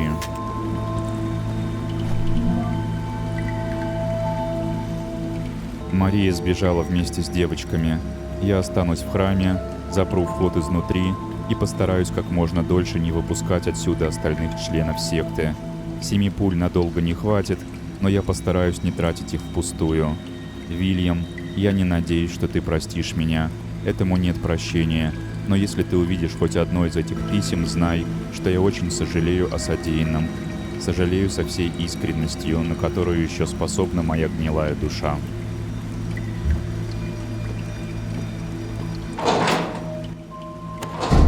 вход в бункер.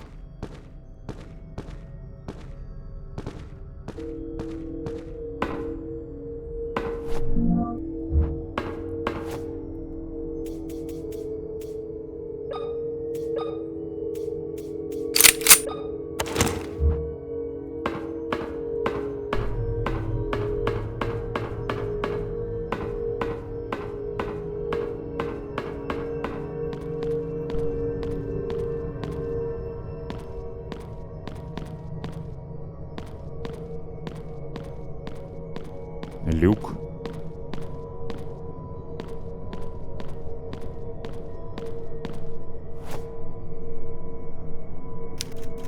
Можно что-то разместить.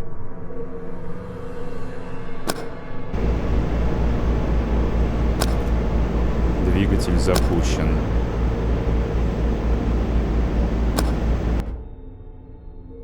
Можно остановить. Двигатель остановлен.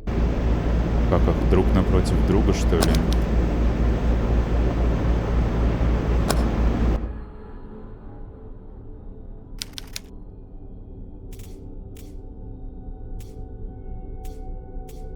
Хм.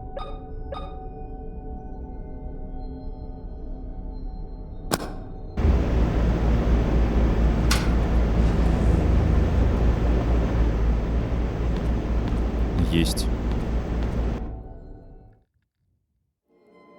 I don't know what terrors I'll face below, but if Anna is there, I will find her, no matter what.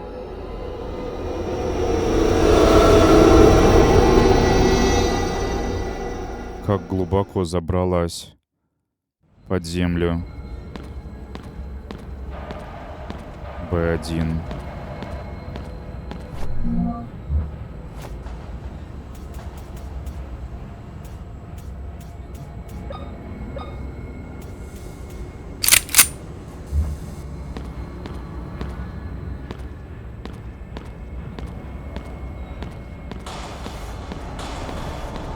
Прется кто-то. Есть дверь, есть лестница. Точнее, нет, лестницы нет.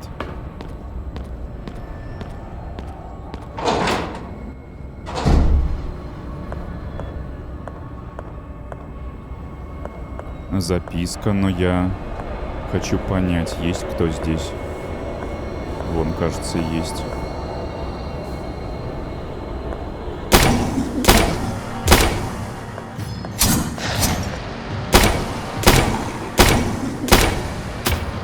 Ах ты гад, не лег.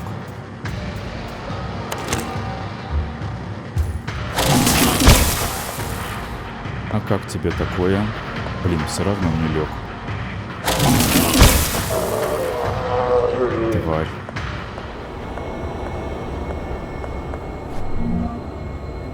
Металлическая заглушка для труб. Зачем? А здесь есть кто?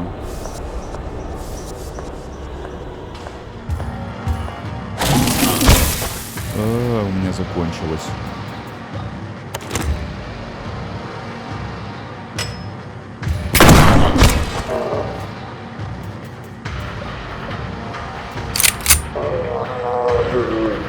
Подох.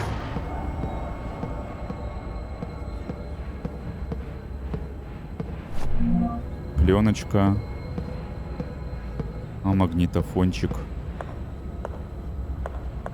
И дверь. Пробегусь, чтоб прочитать. Дневник члена секты. Прошло уже полгода с тех пор, как трехклятый Бертрам запечатал склеп изнутри. Я с трудом узнаю самого себя. Нас же обязаны были защитить от радиации. Мы должны были стать избранными. Что же произошло? Неужели мы недостойны? Наши костюмы годятся лишь на то, чтобы замедлить процесс отравления крови. Бертрам обещал нам лекарства, но после стольких месяцев я утратил всякую надежду.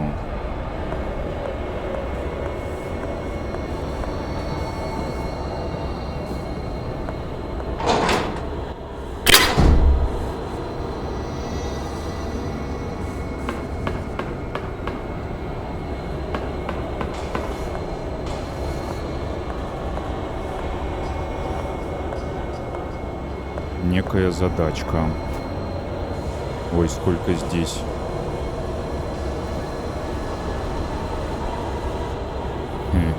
У меня явно недостаточно. А это что?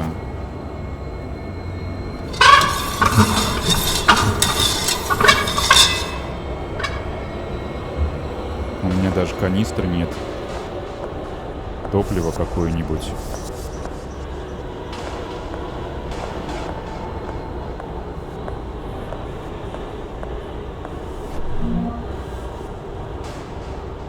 А вчера я попробовал откачать бензин в канистру.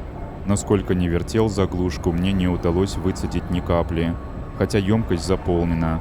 Я рассказал о произошедшем боссу, и он выглядел крайне разочарованным. Он схватил 3 заглушки, велел дождаться его и удалился. Через четверть часа он вернулся с полной канистрой бензина. То есть мне 3 нужны, еще 2.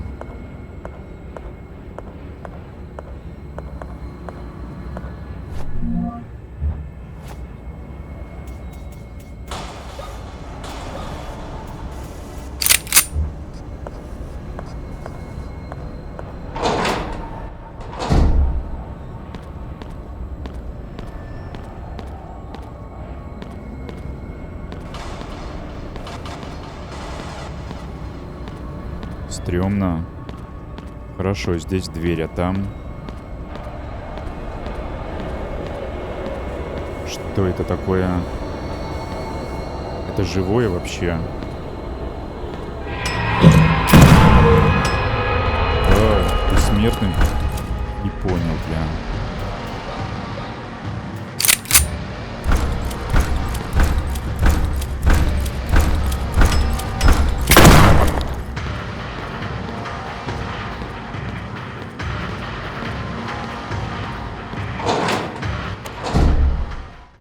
Сохранялка. Еще одна заглушка.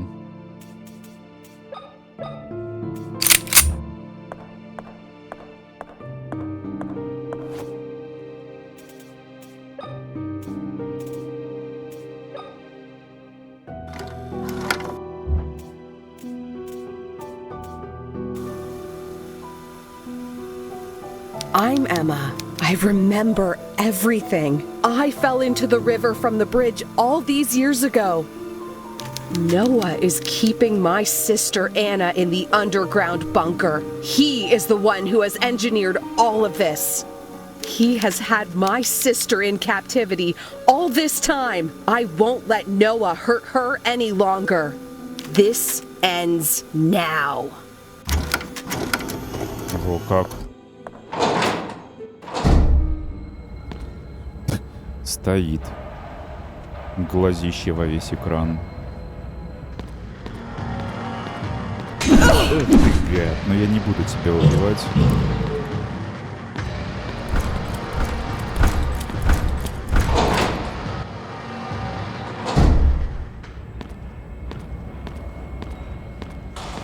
Ловушка.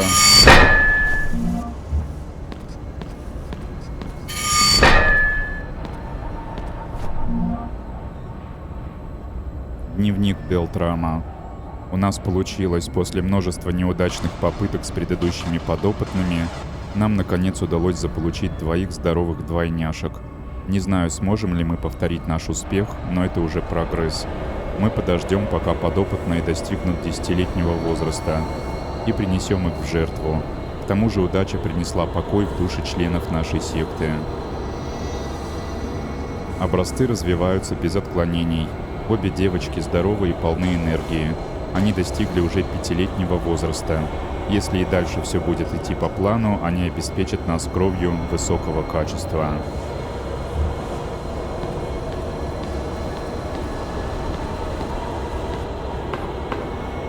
Вероятно, никуда не приведет. Ну да.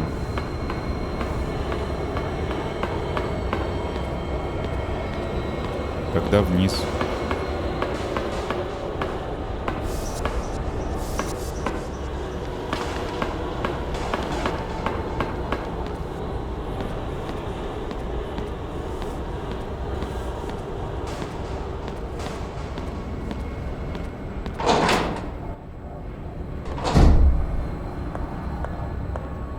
Я уже запутался здесь. Нет. Внушительная куча детской обуви. Сколько же их здесь побывало?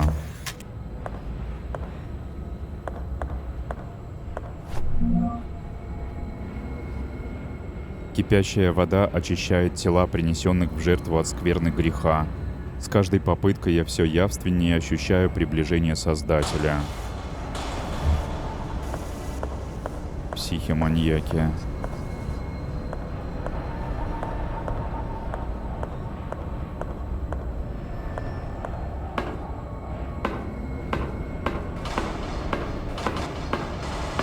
Куда можно, чтоб безопасно?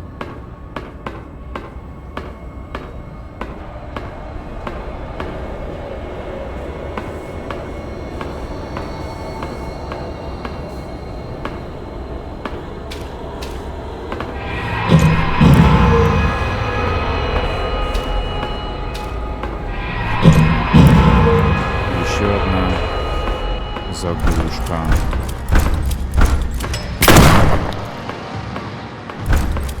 Черт. Иди куда-нибудь.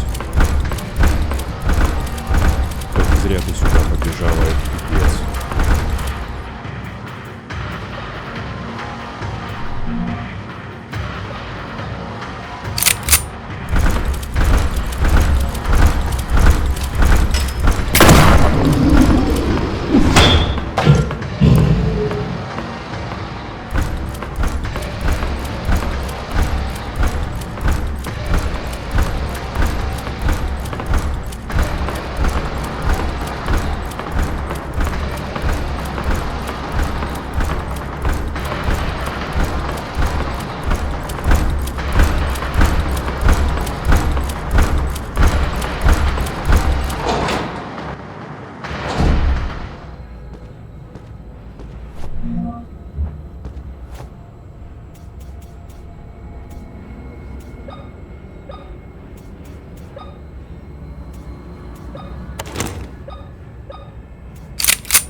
Господи.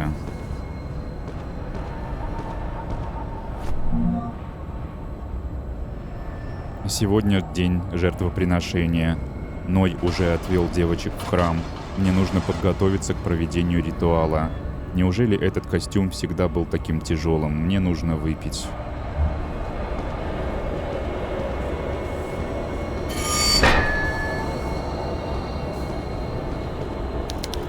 Боже, этих людей заживо муровали в стены.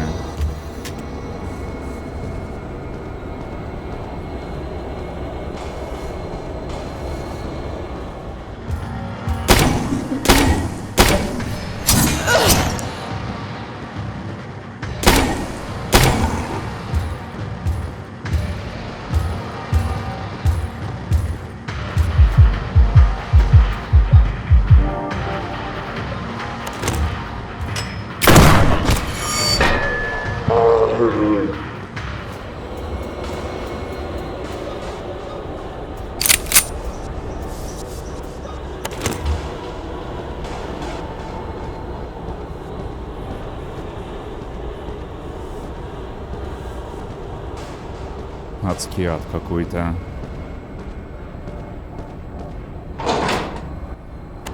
Тюрьма.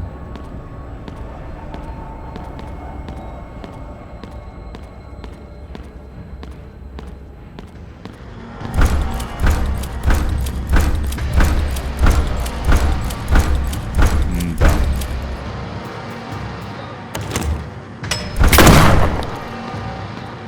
Может, еще разок его и... Была не была.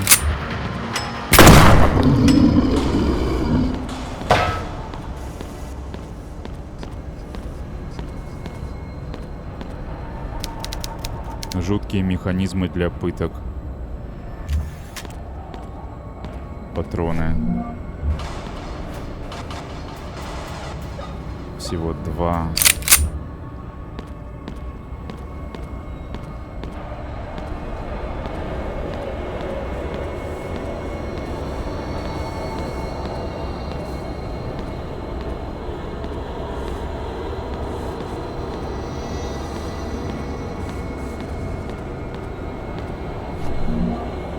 Берем.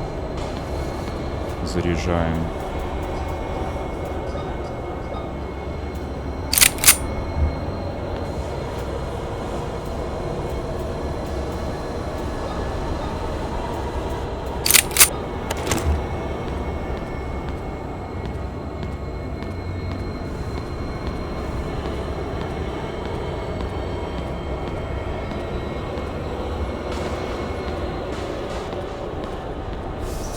Куда я заперся? Какие-то дебри.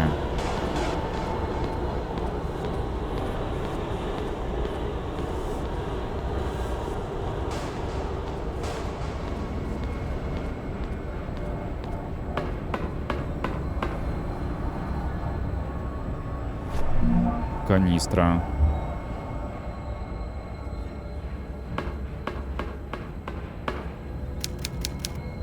Похоже, этот человек умер на этом самом месте.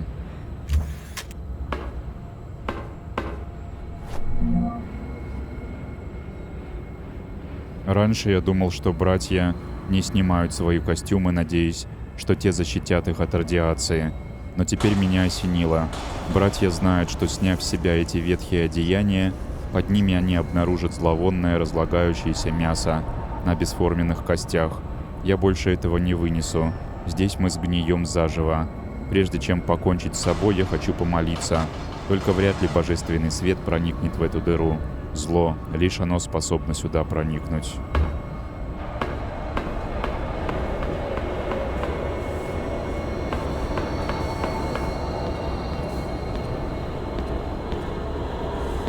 Что там? Человеческие скелеты. Эти люди умерли давным-давно, кости раздроблены. Что с ними случилось?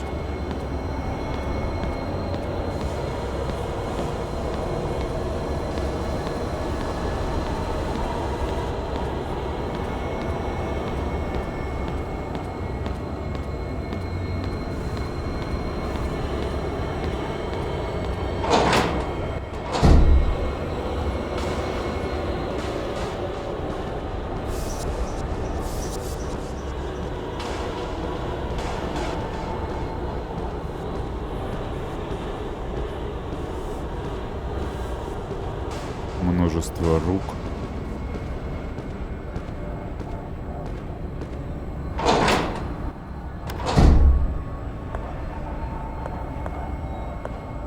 Где я? Я запутался. Аппарат искусственного дыхания. Такие использовали во время вспышки полиомиелита в 50-х.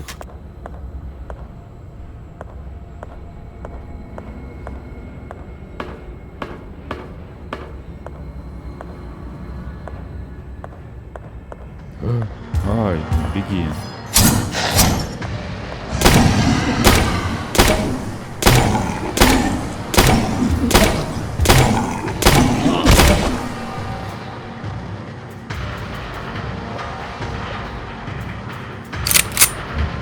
Еще два.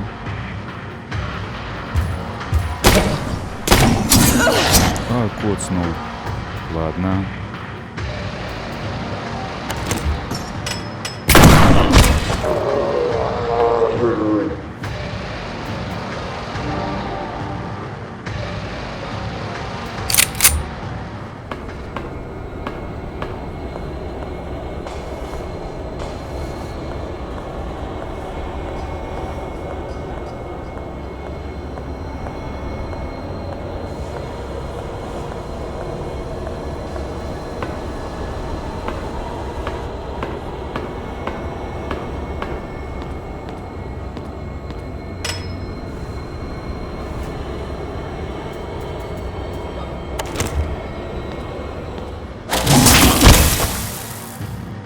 Еще разок.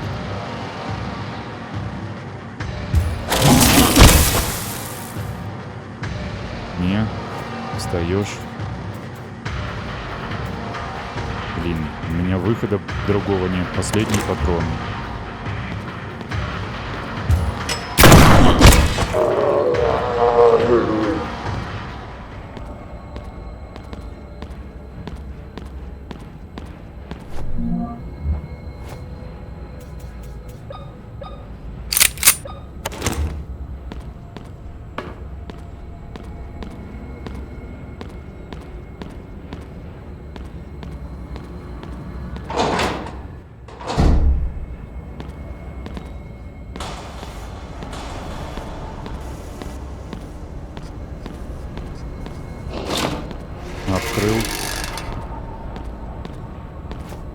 сколько у меня заглушек? 3. И канистра есть. Может, все не так плохо?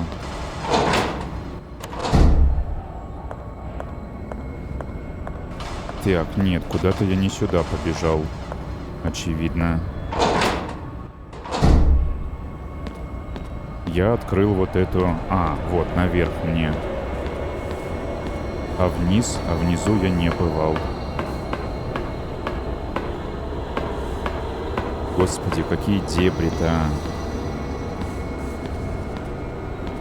А вот тут бензин требуется.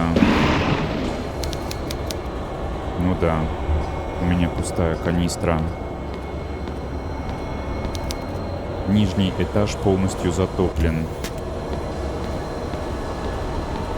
Понятно, Б4. Вероятно, бензин активирует насос и будет не затоплен.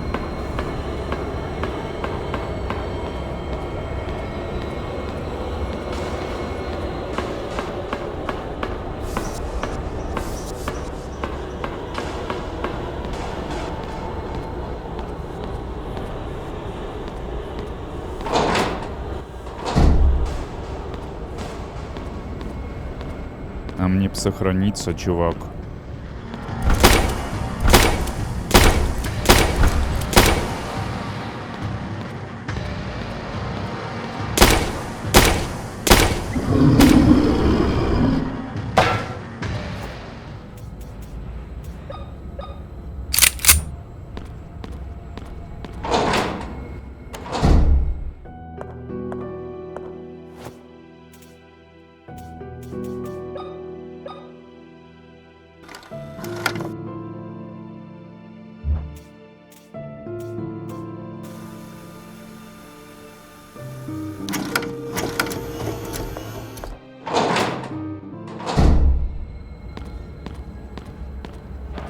Бегу решать задачку с заглушками, вентилями.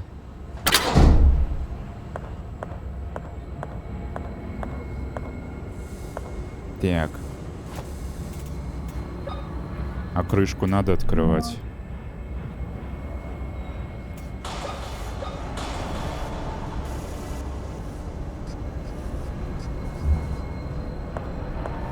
Ну что у нас тут? Вот краник. Так вот пойдет. Вот уже первая. Потом сюда, чтоб не вылилось. Так. Так. Блин, тут развилка. Раз, два, да еще и 3. Пойдем с другого конца. Бочка. Вот так она пошла. Тут закрыли. Так. Закрыто. Пойдет так. Открыто. Сюда. Закрыто. Сюда пойдет. Сюда. Вот здесь поставить. Вот тут перекрыть. Так, сюда. Вот здесь поставить.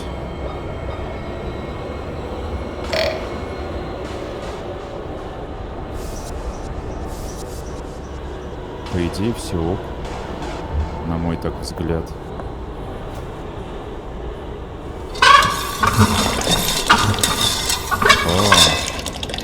А почему кровь не бензин? Меня кровь не устраивает.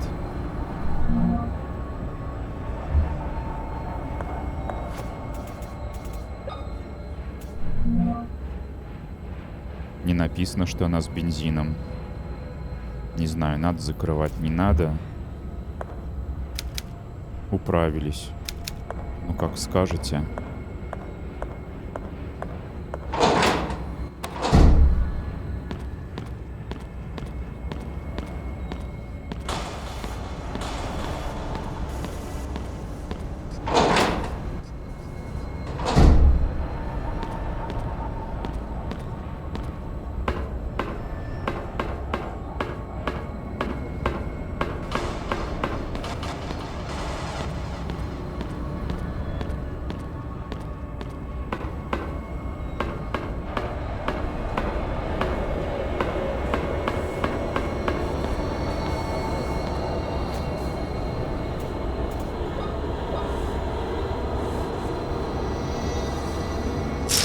крышку сначала снять.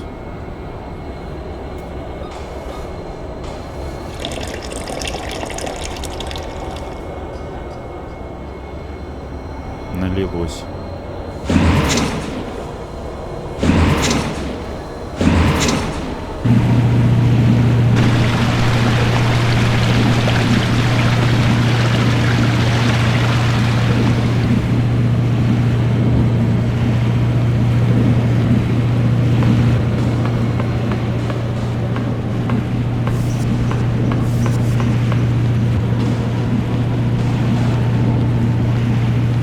Блять.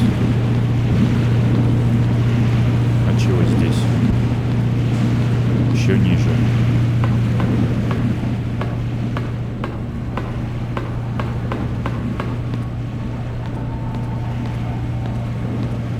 Б6.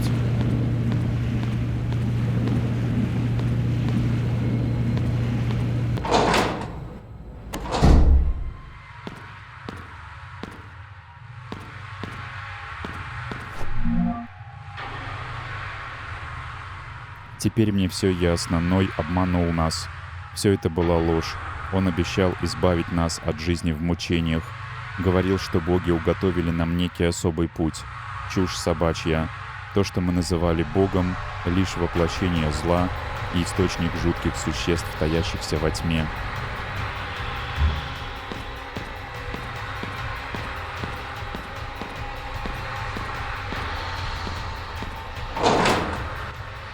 Зал подготовки.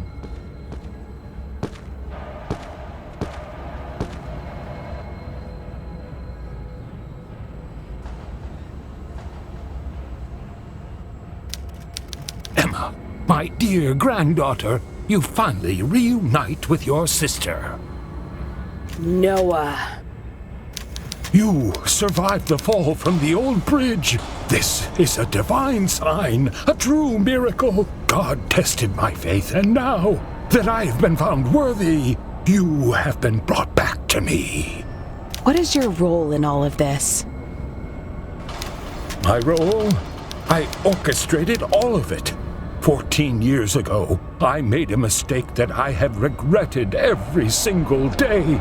This time, I won't let you escape. I have you just where I want you. What the hell are you talking about? It is finally time for the ritual. With your and your sister's blood, we will finally witness the birth of our Savior. In his endless grace, he will make me the new Pope, the Supreme Pontiff. Every conceited prick in the Vatican will rot in this stinging town.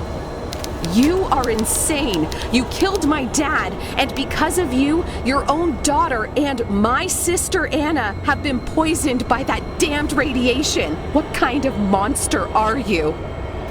A monster?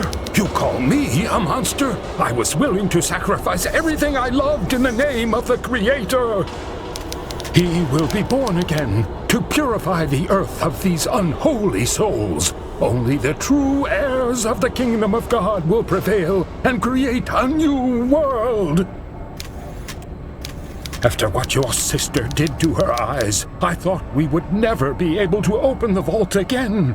You two are the last remaining twins with the sacred blood. I must thank you for giving me access to this place. I could not have done it by myself. But you, to take one of your eyes out, that was absolutely genius. I won't let you use my sister and me for your sinister purposes. There is nothing you can do to stop it. We are the Pollux sect, descendants of the ones that brought light and darkness. We are the heirs chosen to reign above every being that walks this earth. You are insane. This time, there's no bridge to jump from. Rejoice! You are about to fulfill your sacred destiny. There's no running away. I don't plan to run away. I'm coming for you. Get her! Prepare the twins for the blood offering.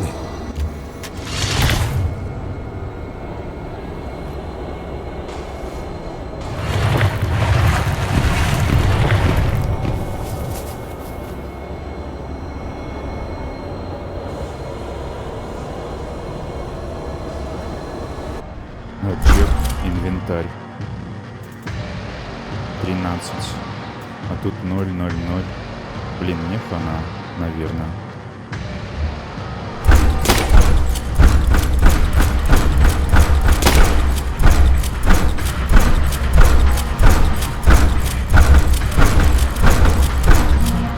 А может нет.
Что-то упало. А, тут еще было.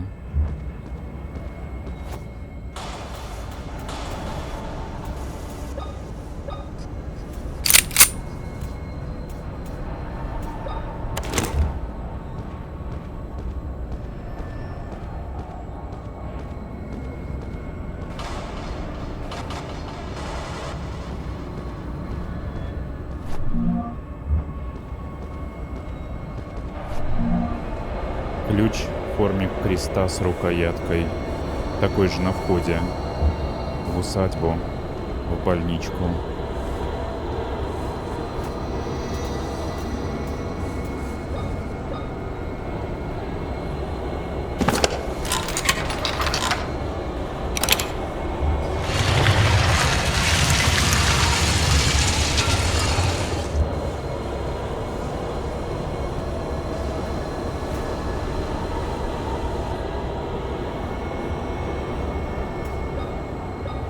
Противоядие.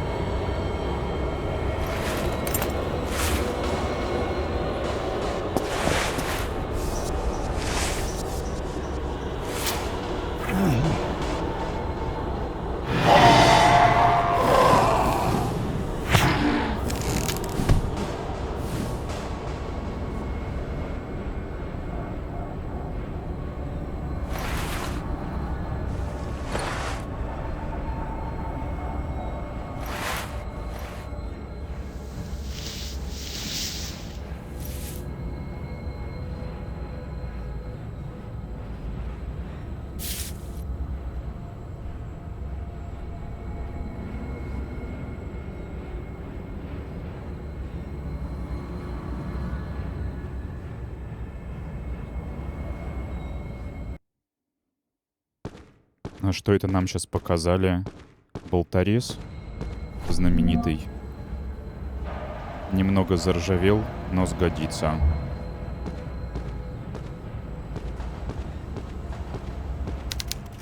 Прости меня, Анна. Тебя годами держали здесь взаперти в полном одиночестве. Наконец-то ты сможешь почить с миром. Я обязательно доведу дело до конца, но и больше никому не причинит вреда. Даю слово.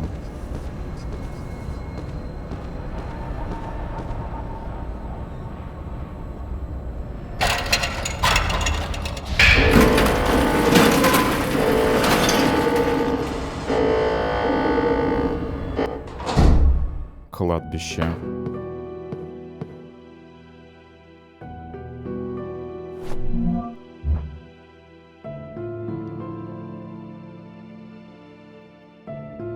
Патроны есть. Записки.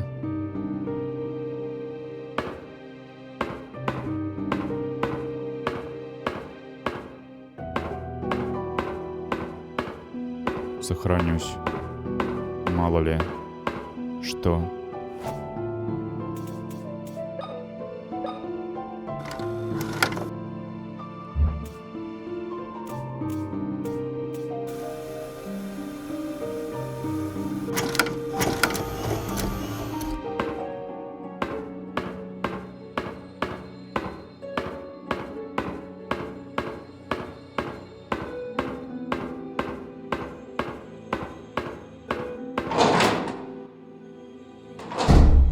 цех забоя.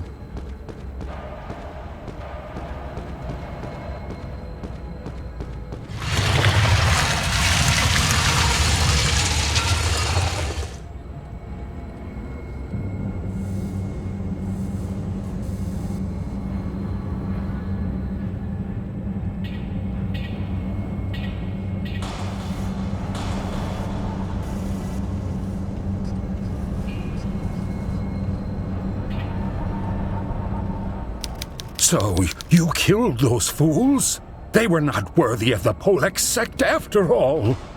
This is over, Noah. Your gruesome dream ends here. Without the blood of the twins, you won't be able to bring that thing back to life.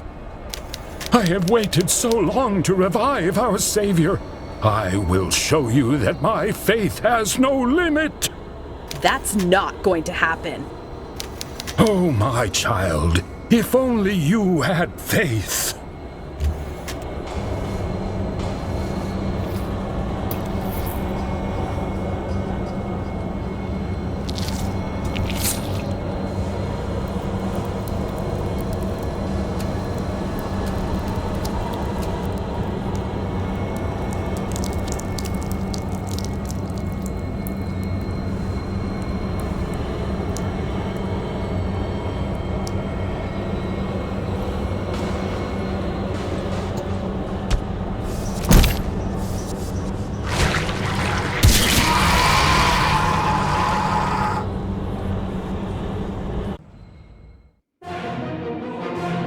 Бежать нафиг, нафиг.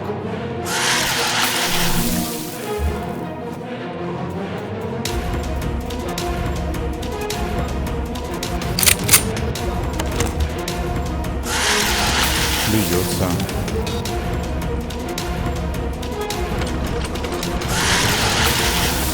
Это что?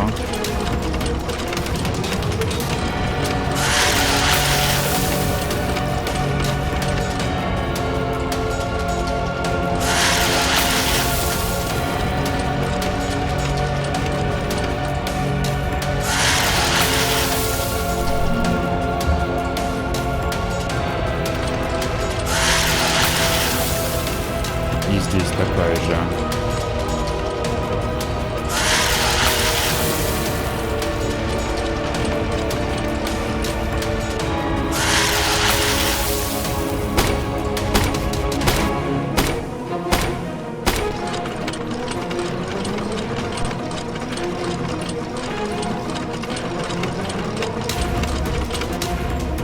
Пожевали.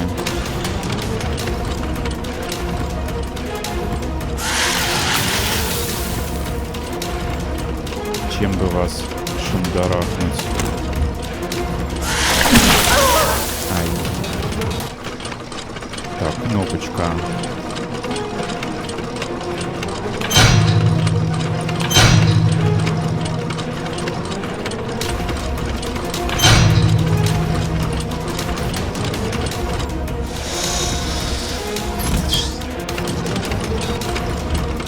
Чего-то я ослабил. Бери патрончики.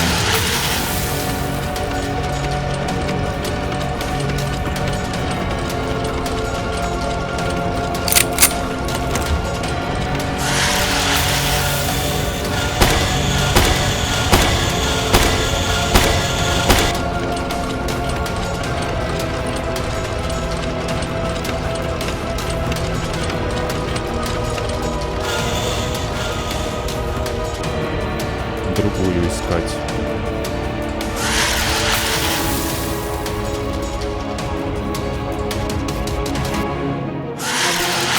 Ах, прямо в лоб.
Дело сделано.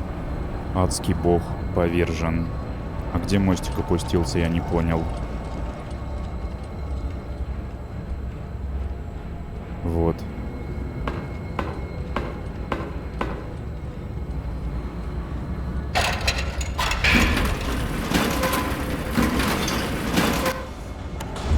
Куда теперь? Валить? А зачем болторез? Интересно.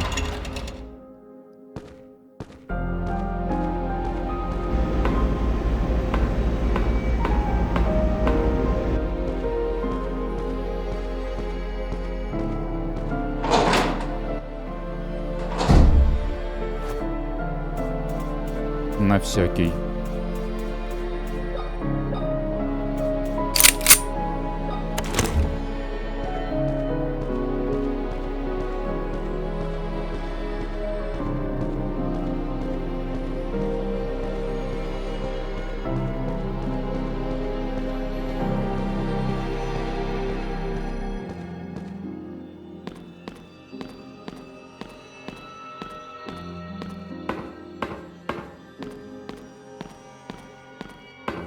Так, каким путем?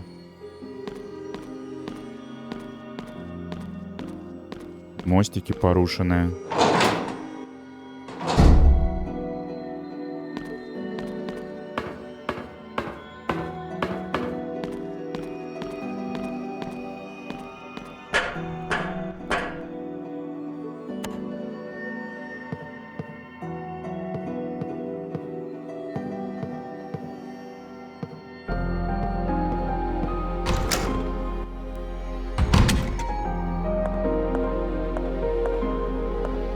Почему-то закрыто.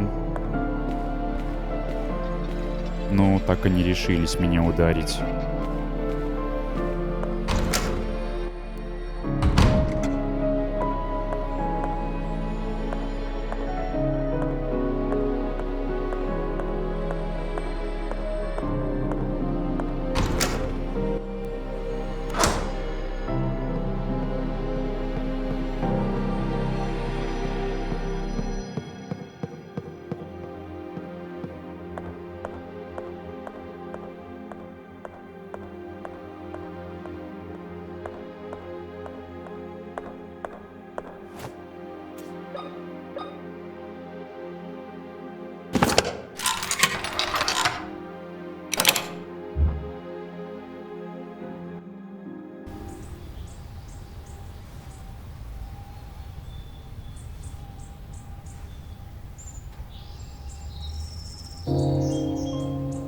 After all, no matter how hard we want it, we can't change the past.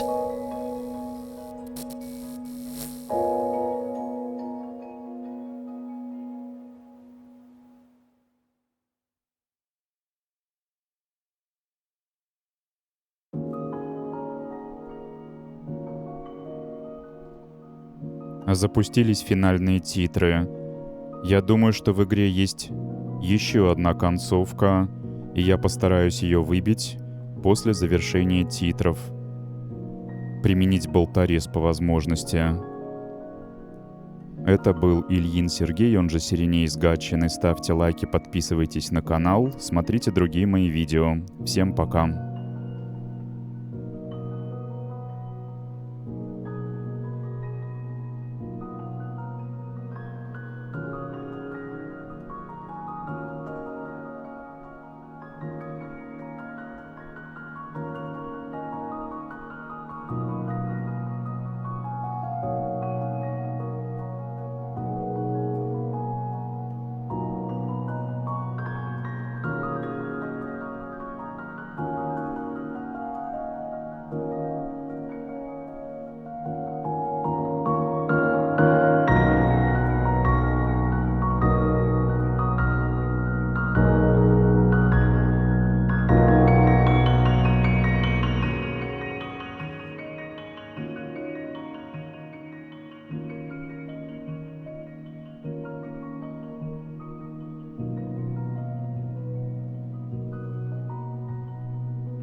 Закончились финальные титры, и я хочу выбить альтернативную концовку, как и обещал.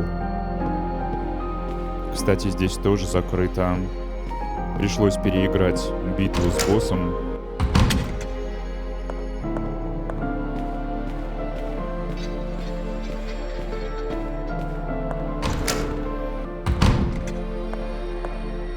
Для этого вроде как надо перенестись, вставить правильную кассету.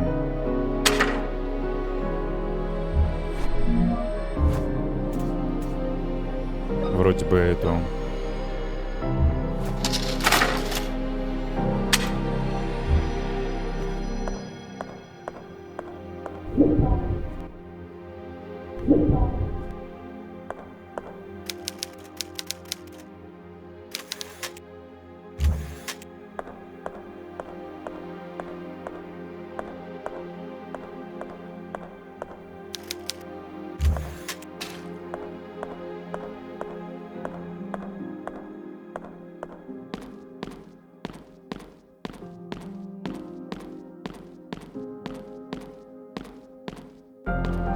И вот здесь применить болторезик.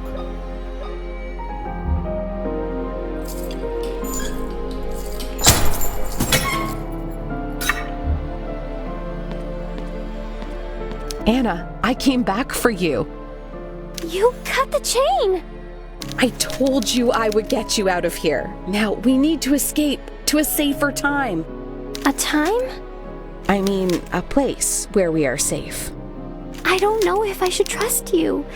Besides, I have to find Mother. Those men took her.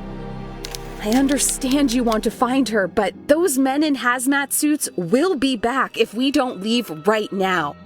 We don't have anything to fight them with. It would be better to go to town and get help. Then we can rescue your mother. Do you promise we'll be back for my mother? I promise, but you must trust me. Okay.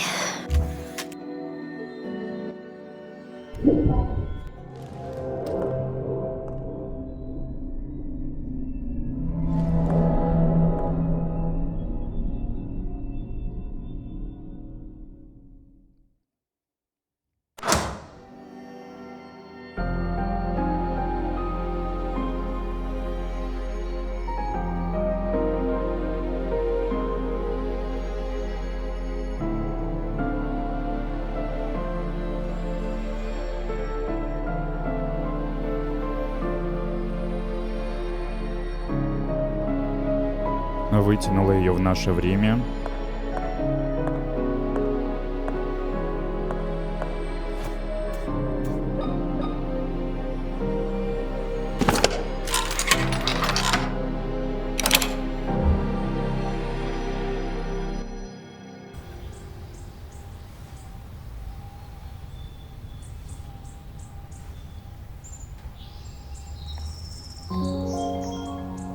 Anna, I'm aware that my actions were wrong. Once you find out the truth, I hope you can forgive me. Anna.